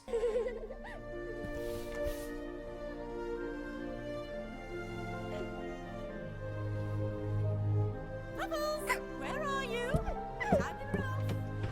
We don't get much more development on their relationship beyond this brief interaction, besides moments of Gromit taking notice of how Payella mistreats Fluffles, but that doesn't stop him from rushing to her rescue when he believes something bad has happened to her, which, yes, is entirely a trap by Payella, but it's worth noting because this is the first time in the history of these characters wherein Gromit has prioritised someone else over Wallace, especially after Fluffles directly foiled her master's first murder attempt. As for Payella Bakewell herself, I think she is a criminally underrated addition to Wallace and Gromit's Rogues Gallery, easily being the next best villain in the series behind Feathers McGraw, and a huge improvement over their first attempt at a non-silent villain with Curse of the Were-Rabbit's Victor Quatermain. With Victor, I just found him to be an honestly underwhelming villain because for most of the movie, he is a pathetic joke, making the final act where the film suddenly wants you to see him as a threat feel like whiplash. When it came to Payella though, they were able to strike a perfect balance between being entertaining without undermining the danger she poses. This can be credited to the outstanding performance by Sally Lindsay, most known for her work on popular British soap operas, who was offered the role upon Nick Park hearing her during a radio interview. Lindsay plays Payella with this delightfully deranged, almost pantomime-like energy, as you can tell she had a blast playing such a fun yet despicable villain. Oh, don't be too hard on him, Wallace, please. Just a little punishment, that's all. Though I also feel there is an underlying tragedy to Payella that comes to light in her final moments when she reveals her backstory. She was fired from her role as the mascot and spokesperson of the bread company Bakelite, a position she likely held for years before being dropped by her employers. The reason for her termination being weight gain, which was entirely the result of the products that she dedicated her life to promoting. It speaks of the rigid way women are allowed to be presented in media and shows how insidious the world of advertising is, as Payella was fired due to her love of the product she was advertising. An event that left her with deep emotional scars and several complexes even beyond her murderous plot. We see how much the identity of being the Bakelite girl still haunts her, down to keeping the old balloon, which is the very thing that brings about her undoing. as perhaps the most tragic villain in this franchise is also the first to die on screen and in perhaps the most gruesome way imaginable. I think I need a cup of tea after all that. This is where I'm gonna ruffle some feathers because I firmly believe A Matter of Loaf and Death is the very best thing to ever come out of this franchise, including the wrong trousers. The former will always be the classic that made Wallace and Gromit what it is today, but I think the latter has far better pacing and comedy as well as a much greater sense of atmosphere. The sense of ever-present dread is simply on another level. You can argue my stance on this is the result of bias because I was 7 when the film premiered and remember the feeling of watching that initial broadcast, the first time I truly got to experience the release of new Wallace and Gromit media. But to that I'd say the original trilogy and Curse of the Were-Rabbit are also very nostalgic to me because I used to watch them constantly on DVD. I was obsessed with it all growing up, yet for this project, I still came out vastly favouring this over anything else. While it received rave reviews upon its release, it's not held in anywhere near as high regard as the previous films, being the first time since A Grand Day Out that Wallace and Gromit were unable to take home an Academy Award, which is a shame, because I think if you swapped this and A Close Shave around so that this one got released in the 90s, it would be unanimous that this was the best one. If it's been a while since you last gave it a rewatch, I strongly urge you to give it another look, and who knows, you may come out loving it just as much as I do. Despite how ubiquitous Wallace and Gromit and British television had become, at this point in their history, no attempt had been made to create a weekly series starring the pair, which is surprising when you consider that along with their films and specials, Aardman is well known for their TV shows that maintain their high standard of visual quality, if on a smaller scale. The most notable being, of course, Shaun the Sheep, which since premiering in 2007, had grown into one of the most successful British children's shows of all time. The success of Cracking Contraptions in the early 2000s demonstrated that the groundwork was there, but with how protective Nick Park and Aardman were, it was clear a full-fledged Wallace and Gromit series was too risky a venture. That all changed heading into the 2010s, however, and all it took was a noble cause. Oh. Ha. Ah. Ooh. Ha ha ha ha. Ah. Ah.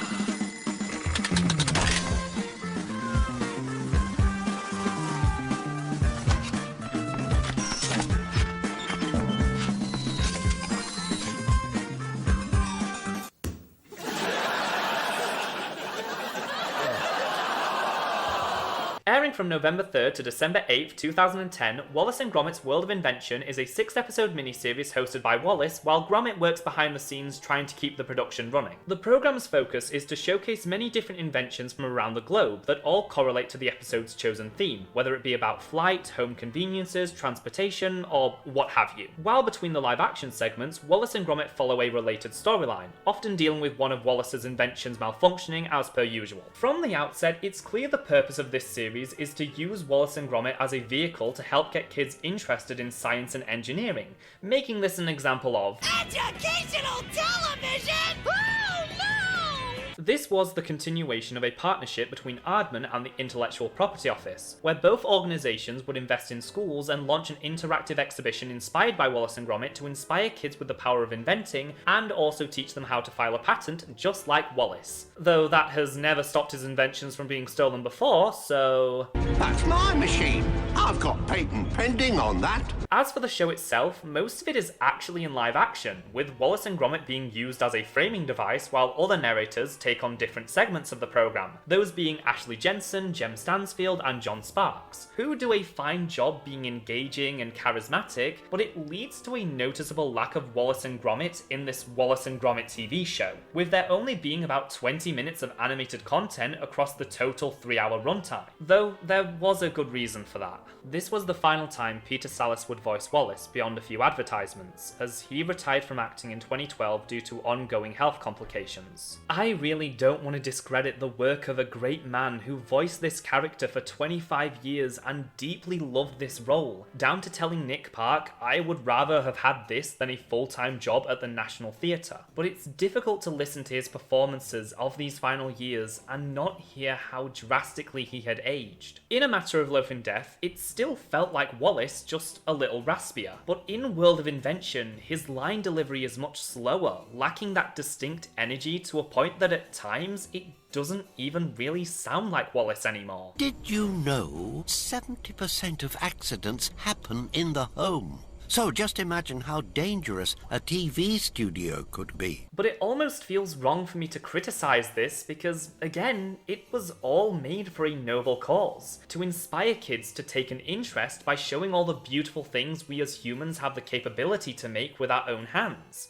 And while I can't say the same for every child who watched it, it works on me. At the end of every episode, Wallace tells the audience to visit the World of Invention website. And now bbc.co.uk/Wallace and Gromit is no longer up, but thanks to the handy-dandy Wayback Machine from the Internet Archive, a majority of the site has been preserved, including the flash game Wallace's Workshop and the part that brought back the most nostalgia for me, the hands-on section, where kids could learn how to make homemade inventions with everyday objects. I specifically remember trying to make this balloon-powered hovercraft, and let me tell you, I was positively giddy when I saw that all the instructions and printouts were also still available, that I downloaded each and every one of them. If enough people support me on Patreon so that I could afford the supplies, I will make an entire exclusive video that is just me trying to build these. You can also see all the fun live events they did to promote the series called the Wallace and Gromit Roadshow. That toured 6 different shopping centres across the UK. While the show was airing, the BBC would advertise this right after each episode, and I wanted to go so badly. But alas, I was only 9, and try as I might, I could not get my parents to take me. Upon release, World of Invention was received warmly by critics and audiences, and even won a British Academy Film Award, or BAFTA, for new media. Though in following years, it doesn't seem like Aardman nor the BBC have any interest in preserving the series, as there is currently no official way to access the episodes beyond the long out-of-print DVD, which is awful. While I don't think the show is anything to write home about beyond the typical Aardman charm, it is still an important piece of Wallace and Gromit's legacy because it wasn't just Peter Sallis leaving West Wallaby Street, as this was also the final project to be written by Bob Baker, who had been primarily responsible for every script since he was hired on The Wrong Trousers at the start of the 90s. Over his 20-year tenure, he was the driving force behind bringing humanity to these pieces of clay, constantly exploring the inner workings of these characters to create engaging and emotional stories that only served to endear audiences to them all the more. With such crucial members of the team departing, the future of Britain's most iconic characters seemed up in the air. There was never any question on if they'd return, but it would take a long time before Aardman was ready to move forward on another large-scale production. And as World of Invention came to a close and viewers witnessed the final words Bob Baker wrote for and some of the last words Peter Sallis spoke as Wallace, one couldn't help but feel the hope and optimism that these characters would continue to live on. Stoke her up, lad. There's life in the old banger yet. I'll say one thing for it. It doesn't half make a lovely cuppa, eh, lad? Bottoms up, viewers. Moving into the 2010s, we enter perhaps the strangest period in the character's history, where simultaneously a lot is happening, yet also nothing at all. For the first time since the dawn of the millennium, no new major Wallace and Gromit projects were in development, though unlike the period between A Close Shave and Cracking Contraptions, the pair were not lying dormant, still finding many small ways to remain relevant in pop culture, especially as we enter the new age of modern technology. A trend you'll notice this decade is how a lot of these side projects aim to create immersive experiences that make the audience feel like they are part of a Wallace and Gromit story. And the first instance of this occurred in 2013 when the team at Aardman set out to see how their most beloved property could be translated into the world of theme park attractions.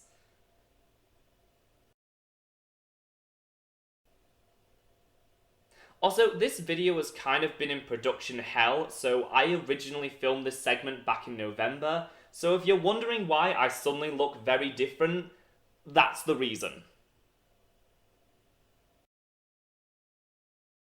Alright, ready? Yeah. I'm recording. You're recording? Okay. I am currently standing outside the Thriller-Matic, the world's first, and as of November 2024, only Wallace and Gromit indoor-themed dark ride located in not-so-sunny Blackpool Pleasure Beach. This attraction, which opened in April of 2013, has now delighted park attendants for over a decade, standing tall as a monument to the continued longevity of the claymation duo. However, this place is significant to me and my relationship to the franchise because it was the location of my first ever job. In the summer following my university graduation, I worked here as a retail assistant, where one of the places I was posted most often was the Wallace and Gromit shop, where my co-workers were amazed by my ability to listen to the same 10-minute music track on loop for hours on end without getting tired of it.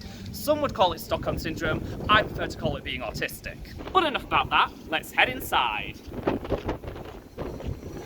Rather than following an original storyline, the attraction opts to act as more of a greatest hits, taking riders through life-size recreations of iconic moments from the duo's history. Building a rocket to the moon, the model train chase with Feathers McGraw, Gromit flying the plane over Lancashire, the final confrontation with Paella. It even includes elements from Curse of the Were-Rabbit, marking one of the few times the DreamWorks co-production has been shown alongside the TV specials due to ownership rights, which is why the film has never been included in any DVD collections. As for the thrill part of the Thriller-Matic, that is found mainly in the transition between set pieces, where the ride vehicles temporarily speed up with slight drops and a gust of wind. Though while a nice change of pace, it doesn't change the fact this is not an adrenaline-pumping ride and was made with very young children in mind, which is exactly how it should be. And of course, it spits you out into the aforementioned Wallace and Gromit gift shop, where you can buy all the Aardman merch your heart desires. If you've ever wanted to taste cheese-flavoured rock candy, this is the place. Since its opening, the ride has remained virtually untouched. There had always been the question of potential expansions for future Wallace and Gromit projects, which I always thought was a pipe dream. Considering it follows the same track layout as the previous ride that occupied the space, and the fact it was in a show building likely meant it would be difficult to further add on to it. So cue my shock when very recently the park heavily teased that the ride would soon be updated to feature elements from Vengeance Most Foul. Something I'd be curious to see, even though it'll likely take a while before any of it comes to fruition. This ride is also important because it was the most noteworthy thing done with the characters in the decade following World of Invention. This section doesn't really have much of a structure and should be looked at as a lightning round where I quickly go through some stuff that happened with the characters throughout the 2010s and early 2020s, though I won't be covering everything because, to be honest, a lot of it is not very interesting. I mean, what can I say about the set of Christmas-themed Wallace and Gromit stamps that were released at the end of 2010, other than the fact there was a set of Christmas-themed Wallace and Gromit stamps that were released at the end of 2010. Most of their notable appearances this decade came from regular brand deals, often released around the winter season, with perhaps the most well-known being a collection of advertisements for the sofa store, DFS, one of which featured the return of Lady Tottington from Curse of the Were-Rabbit, with Helena Bonham Carter reprising her role. Though this wasn't the first time one of Wallace's previous flings have made another animated appearance, as back in 2012 the pair were also used to advertise the Google Hangout feature. And I'm gonna go into some detail with this one because watching it for this video honestly broke my brain a little. Okay, so this commercial doesn't just feature Wallace and Gromit, as it's actually a huge Aardman crossover, also featuring Sean and his flock, Ginger from Chicken Run, several characters from Creature Comforts, and most shockingly, Fluffles and Paella from A Matter of Loaf and Death. Why on earth is she in this nice, cozy Christmas commercial about a virtual gift exchange when she is both a serial killer and also not alive anymore? Like, of all the other important Wallace and Gromit characters, you pick the only one that isn't on this mortal coil? Because in this ad, wherein Wallace video chats with a talking chicken, this is what I'm taking issue with. Honestly, I'm surprised they didn't also throw Morph in there. From this, I spiraled and developed an entire alternate universe theory based entirely around this one commercial. You'll remember the 2000s direct-to-DVD movie Garfield Gets Real, where its premise is that the entire cast of Garfield lives in a world where it's their job to make the newspaper comic strips? Well, imagine that, but it's an Aardman AU where Wallace, Gromit, and every other character from the studio are merely actors playing versions of themselves in the films and TV shows. Thus, Paella is here because she didn't actually die, she was just acting. Because as outlandish as the world Wallace and Gromit exist in can be, resurrection and talking animals is where I draw the line. But we're not done talking about advertisements from this era, oh no. Because now we get to discuss instances where Wallace and Gromit have been used as propaganda by the British government. And the crazy thing is, I'm only half joking. Hosting the World Cup in 2018 would be fantastic for everyone, especially Britain's businesses. Gromit, who ate all the pies? Since 2012, there have been a handful of times where Aardman have worked with the British government, using their star characters in campaigns to promote government projects, such as promoting British trade abroad during the London Olympics with the slogan Inventing for Britain. But then in 2013 and 2014, the pair were at the centre of a nationwide campaign in support of the government's Holidays at Home Are Great initiative, with Aardman working alongside Visit England to create an ad called Wallace and Gromit's Great UK Adventure that would convince people to vacation to other places in the country instead of travelling abroad to somewhere actually pleasant in an effort to boost Britain's tourism industry. But when the duo weren't being pawns used by the government, Aardman were trying to do some genuine good for the world, partnering with the Grand Appeal by using the characters to help raise money for the Bristol Children's Hospital charity, with several fundraising efforts, though the one that made the biggest splash was Gromit Unleashed, where 80 different Gromit statues were decorated by local artists and celebrities that were then scattered around Bristol, creating a challenge for people to find them all before they were all sold in a huge charity auction. This event was so successful, it was brought to other parts of the UK and eventually other parts of the world. And since its first event, Gromit Unleashed has been able to raise over £5 million and still continues to this very day. I was actually lucky enough to see some of these statues in person when I visited a shopping centre that was taking part in one of these events. There's no jokes to be made here. This is just an awesome way Aardman has used the popularity and influence of their characters to make a difference, and is something other entertainment companies could do with taking on board. Moving on from the 2010s to the early 2020s, we saw the duo make multiple attempts at returning to the video game space with several projects that utilise either augmented or virtual reality technology to craft new and innovative experiences for audiences. The big fix-up was an app released in the early months of 2021 where you find yourself an employee of Wallace and Gromit's latest business venture, Spick and Spanners, as you must travel to the outside world completing various tasks that will help the duo fix up the town, interacting with them via text, phone calls, and even holographic messages. Now, it would appear the app hasn't received updates for some time, and as such can no longer be found on the Google Play Store, and any downloads I found for the game I was not able to get working, so it seems, unless it's still available on the iOS store, the game is completely inaccessible now. Shame, because it seemed like a lot of passionate work went into making this, with the game having a full story mode that took place over multiple days and would eventually end, along with, as far as I can tell, having zero microtransactions or typical predatory practices you often find in mobile games. But not to worry, because 2 years later, in 2023, Wallace and Gromit made their first foray into virtual reality with The Grand Getaway, an adventure where the pair and their robotic companion Beryl are stranded on a strange alien planet. A game that looks really fun and well made, but it's only available on MetaQuest. Ew! Though if you do want to explore the world of Aardman's flagship franchise in VR, there are thankfully alternatives, such as the recently released Wallace and Gromit course in the game Walkabout Minigolf, which is exactly what it says on the tin. While it may seem kind of ridiculous to still continue making all these side projects during a time when nothing major was in the works, meaning all of this supplemental material had nothing to actually supplement, every single one of these was of crucial importance to the future of the series, especially when it came to one person in particular. Ben Whitehead was a voice actor mostly known for his work in video games, though he had also worked with Aardman on multiple projects, providing additional voices for side characters and incidentals. Though in the late 2000s, he began to voice Wallace in smaller appearances or whenever Peter Sallis wasn't available, though his first big project as the cheese-loving inventor was the 2009 video game Wallace and Gromit's Grand Adventures, an episodic release by the company Telltale Games that was received quite positively upon its launch. Though it was abundantly clear to anyone who played this that Wallace was not being voiced by Peter Sallis. I was just putting the Sniffer 3000 through its paces.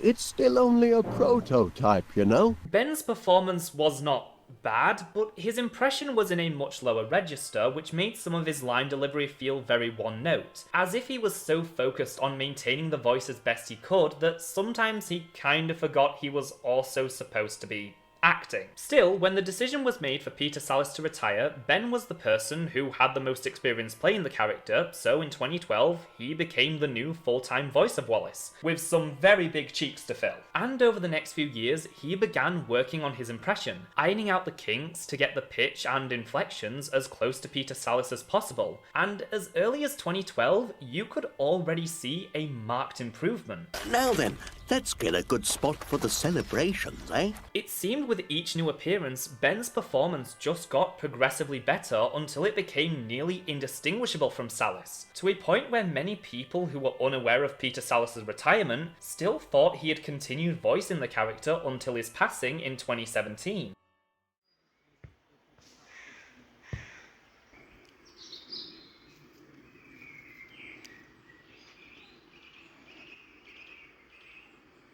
As Aardman were getting ready to enter the next decade, and Ben was growing in confidence as the new voice of Wallace and finding his footing, the time finally seemed right for the Master and the Mind to embark on another cracking adventure. However, in the time since A Matter of Loaf and Death's release, the entertainment industry had changed drastically, with new media and on-demand services attempting to make traditional broadcast television obsolete. Not wanting to partner with another studio as they had done with DreamWorks, this time around Aardman struck up a distribution deal with the streaming service Netflix to help fund their next two projects, an already announced sequel to Chicken Run and the first new Wallace and Gromit film in over 15 years. Though this announcement left people confused, mainly due to the intentionally vague wording and the pairing it up with Chicken Run, would this be yet another short film, or did Nick Park finally feel ready to attempt another full-length movie starring his characters again? Though with Aardman staying tight-lipped on everything to do with this production, the world was once again left to wait.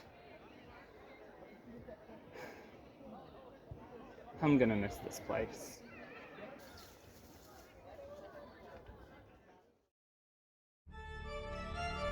We're getting reports of a crime wave across the region. I'm live outside the West Wallaby Street house of the evil inventor, Mr. Wallace.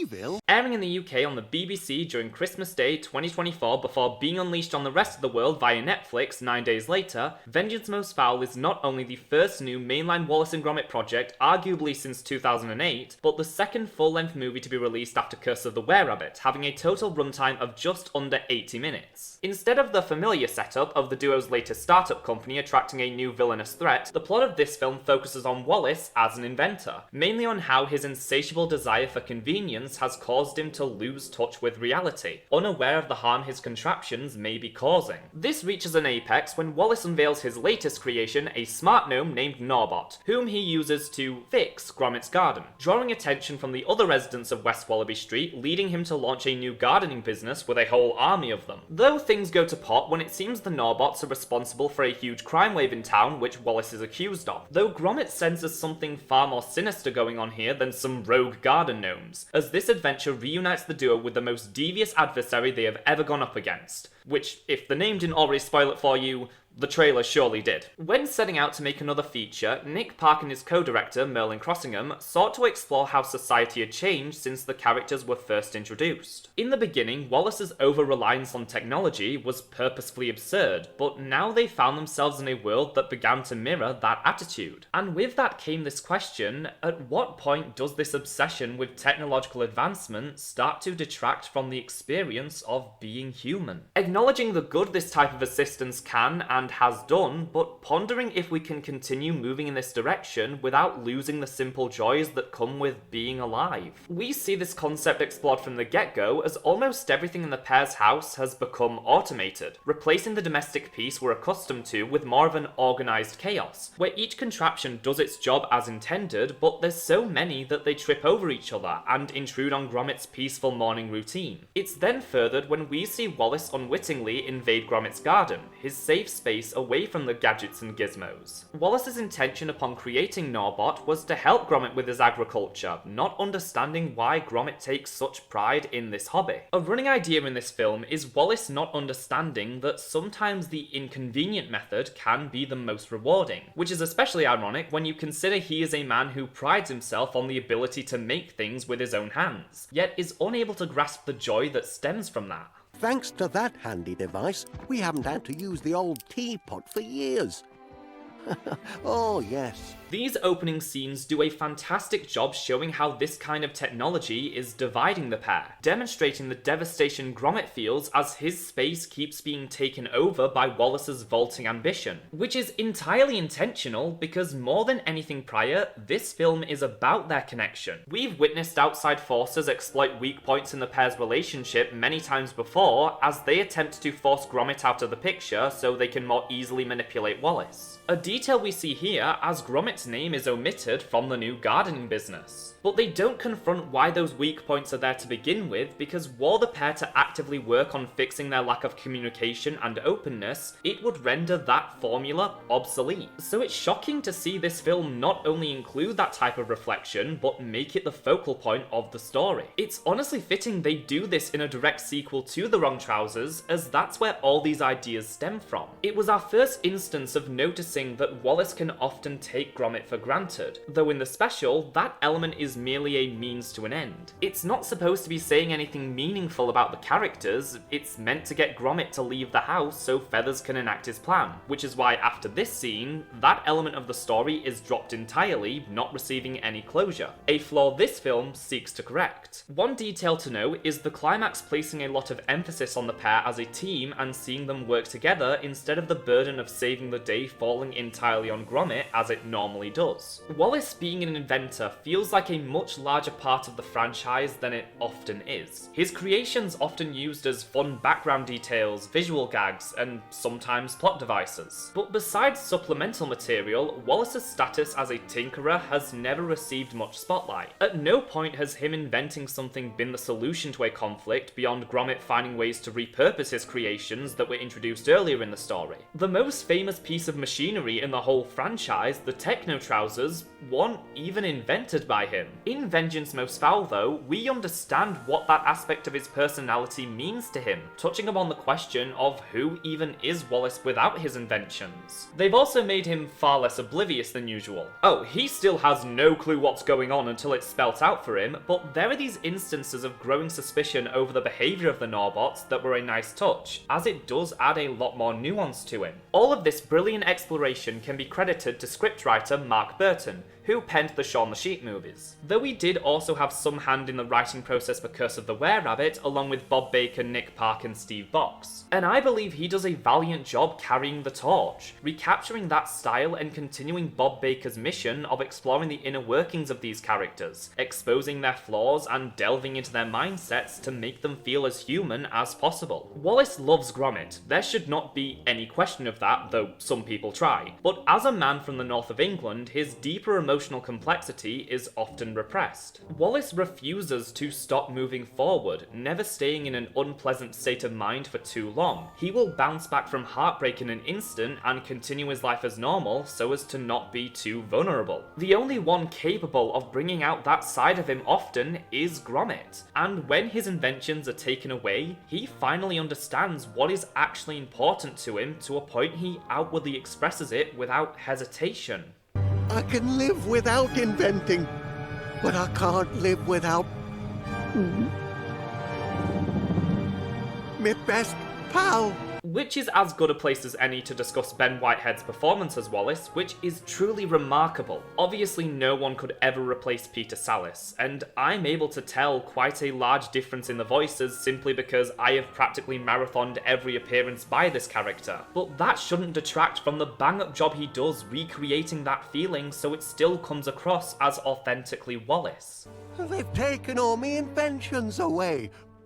For forensic examination or something. I do think there are still things that can be improved on. Certain aspects do momentarily take me out of the experience, such as whenever he has to yell, because that is when it's most clear that Ben Whitehead is much younger than Peter Sallis was even in the beginning. Though I imagine that too is something that will be ironed out over time.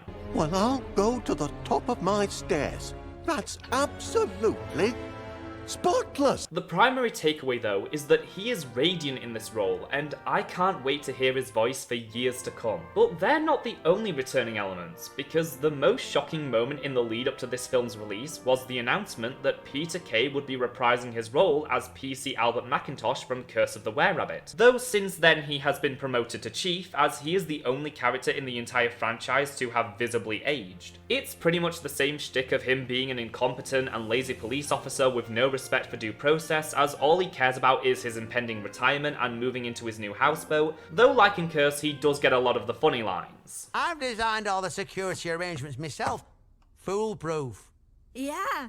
Well, not unless Feathers cuts a hole in that skylight. Skylight? Or he removes the backplate off the aircon. What? Oh, actually, he could just get in through the gift shop. There's a gift shop? And there's still more examples of bringing back seemingly one-off elements from previous stories, with one sequence featuring the return of the motorcycle from A Close Shave, as if they're trying to create a similar sense of world building that the comics once had, demonstrated by how it retroactively ties Macintosh into the events of The Wrong Trousers. As always, we have some new additions to the cast, with Macintosh's new protege fresh out of training college, PC Mukherjee, played by Lauren Patel, who I know from her role as Pretty in the musical Everybody's Talking About Jamie. Being perhaps the youngest of any main cast member introduced to the series, Patel brings this new enthusiasm and energy to the film as a way of subtly modernising the world, which I enjoyed. And if we're gonna continue with this greater sense of continuity moving forward, I wouldn't mind if she became recurring. Oh, Chief! It's a spate of burglaries, like a proper crime wave. The other new character, and what will go down as the film's most memorable aspect, is of course Wallace's newest invention, Norbot, voiced by Reece Shearsmith. The character in itself is quite a genius concept really, presenting a marriage between artificial intelligence and the sensibilities of Wallace and Gromit, because garden gnomes have always been included in the fabric of this world from the very beginning. Initially I was concerned the character would come across as annoying, but the team knew how to utilise them just the right amount that it never quite crosses into that territory, and is another example of the way Aardman so expertly is able to balance both threat and comedy in the same scene. It's also thanks to Norbot that this film receives a full musical number. The song itself is catchy and doesn't overstay its welcome, but it's interesting to note Nick has actually been trying to include something like this for a while, with deleted scenes from Curse of the Were-Rabbit featuring Wallace singing a sort of folk song about their pest control business. However, I think the way it was done here was a much easier sell than that would have been, though I've put it off long enough. The main draw of this film, and the thing all its marketing leaned on so heavily, is the grand animated return of Wallace and Gromit's most iconic villain,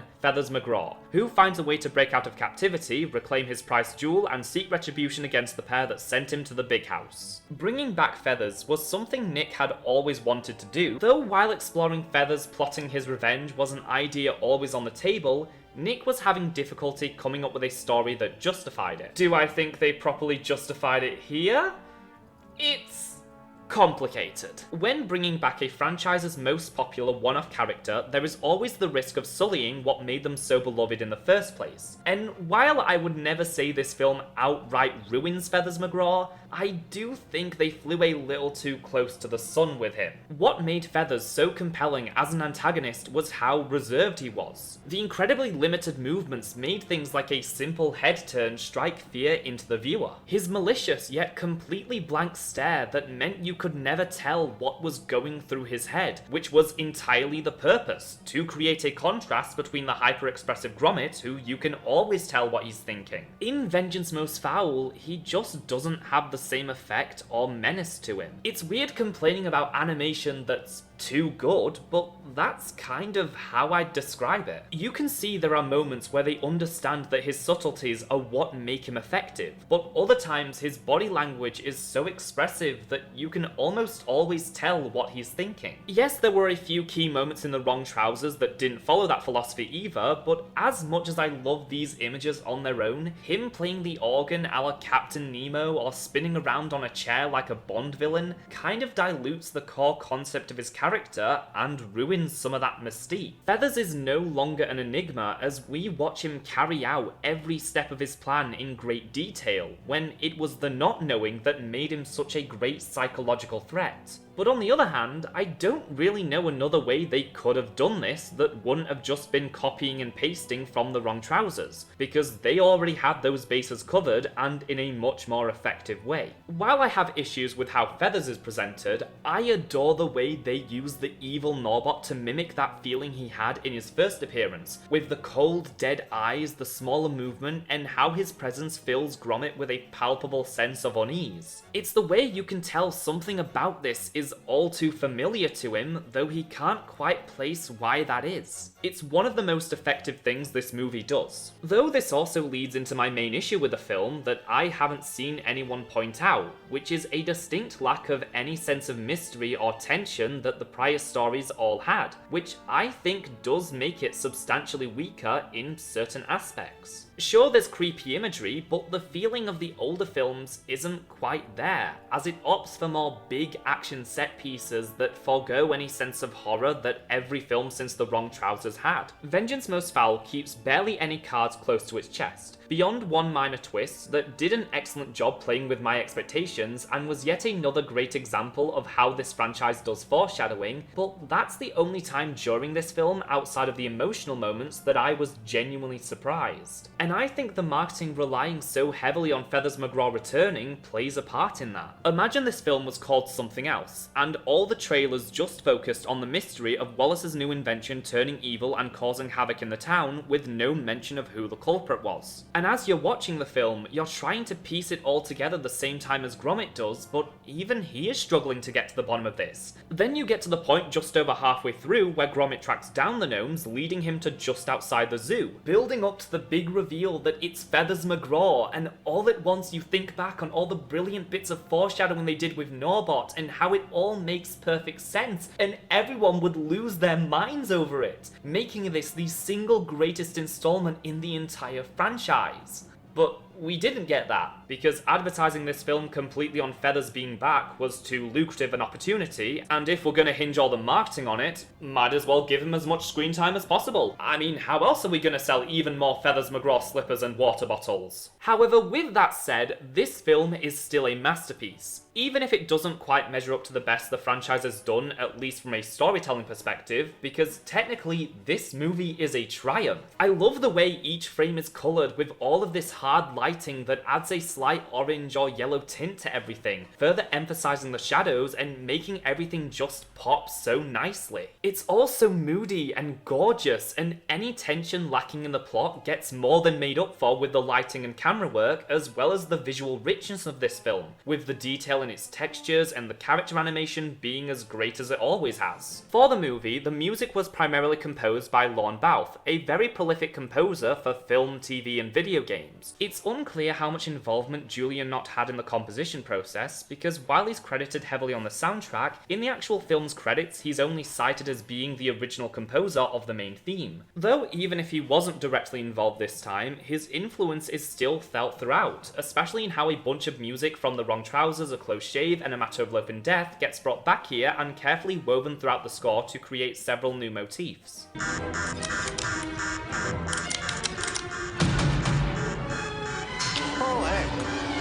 That's a flippin' turnip! You didn't check inside the sack, Chief, before you put it in the vault?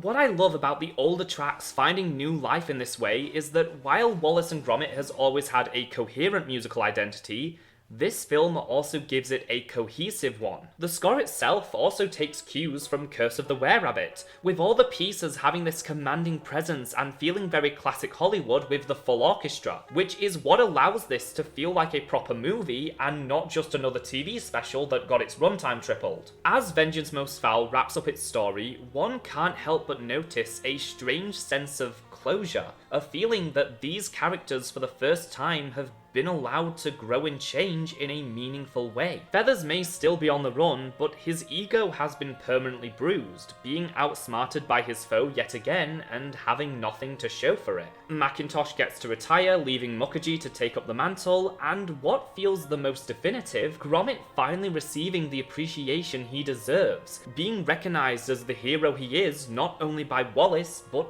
everyone. This is an ending, which is so funny to say because Wallace and Gromit isn't supposed to have an ending. It's supposed to and will continue indefinitely so long as the team at Aardman want to keep making them. But if this was to be the end, I think I'd be wholly satisfied. And all of that was certainly worth having to deal with international executives who didn't get their British humour once again. He's watched every episode of DIY Garden Squad there is.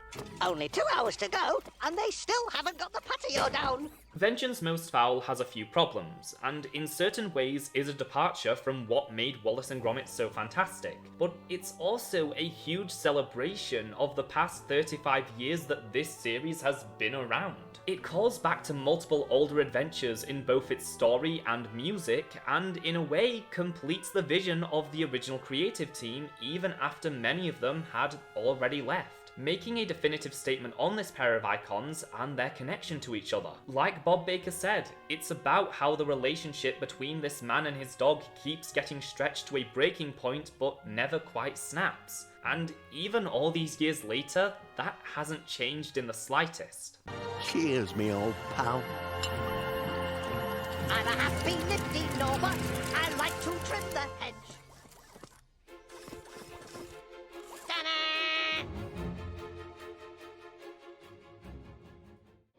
Upon its release, Vengeance Most Foul was yet another smashing success. It premiered to a live audience of over 9 million viewers, though over its first few weeks accumulated a total audience of over 21.6 million, making it the single most watched scripted programme from the BBC since 2002. Once again, the long wait between installments had no effect on the popularity of this franchise, because at this point, I don't think anything is ever going to be able to knock them off that pedestal. But as of right now, that is the entire current legacy of Wallace and Gromit, which means it's time for me to be honest about why I decided to make this video, because it goes a lot deeper than simply the impact this franchise has left on me. At the start of this whole thing, I mentioned how I first moved to Preston in 2019 when I began attending university here, where I made some of the greatest memories of my life. But when I graduated in 2022, I decided to stay for many reasons, and for the past 2 years have felt very stuck in place. Mainly because there isn't that much left for me here.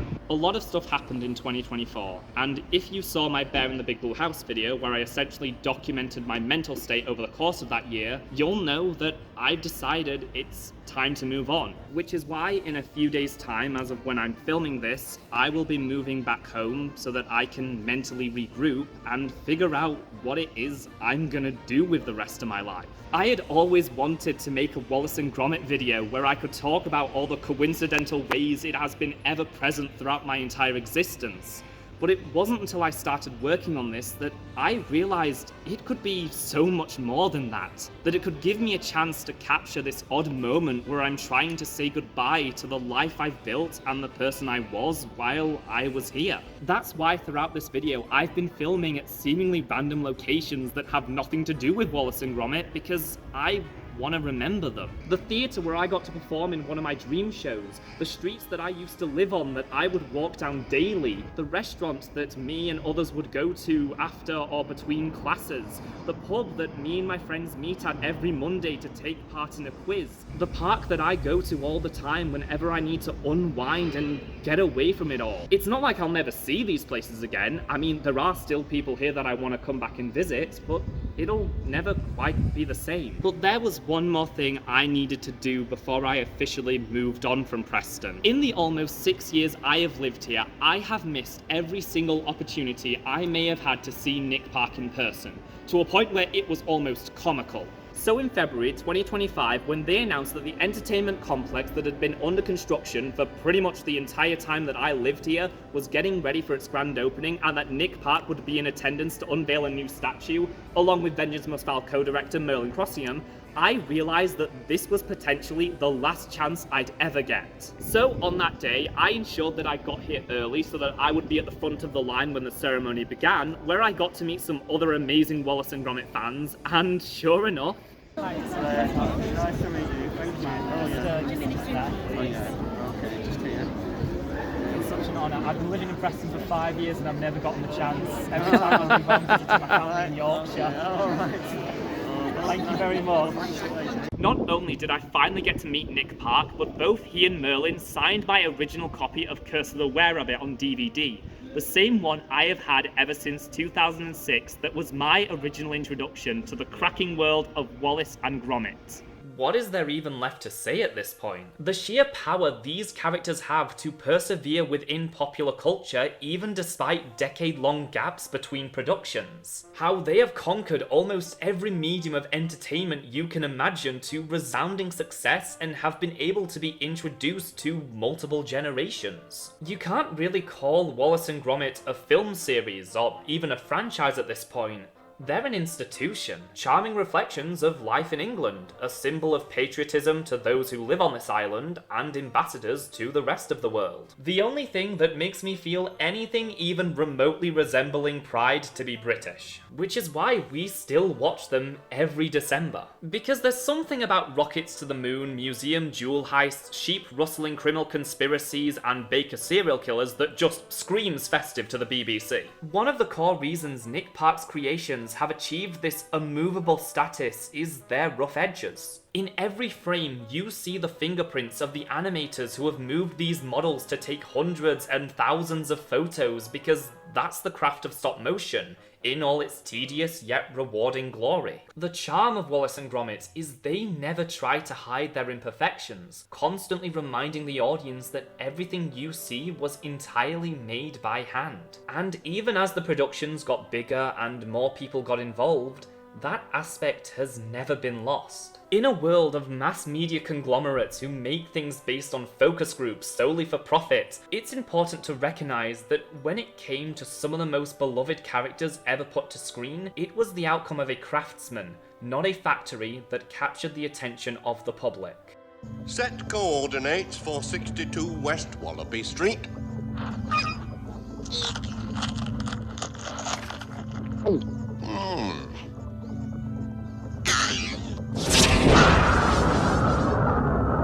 Until next time, folks, I've been the Glad and Gladiator, and I guess I'm going home.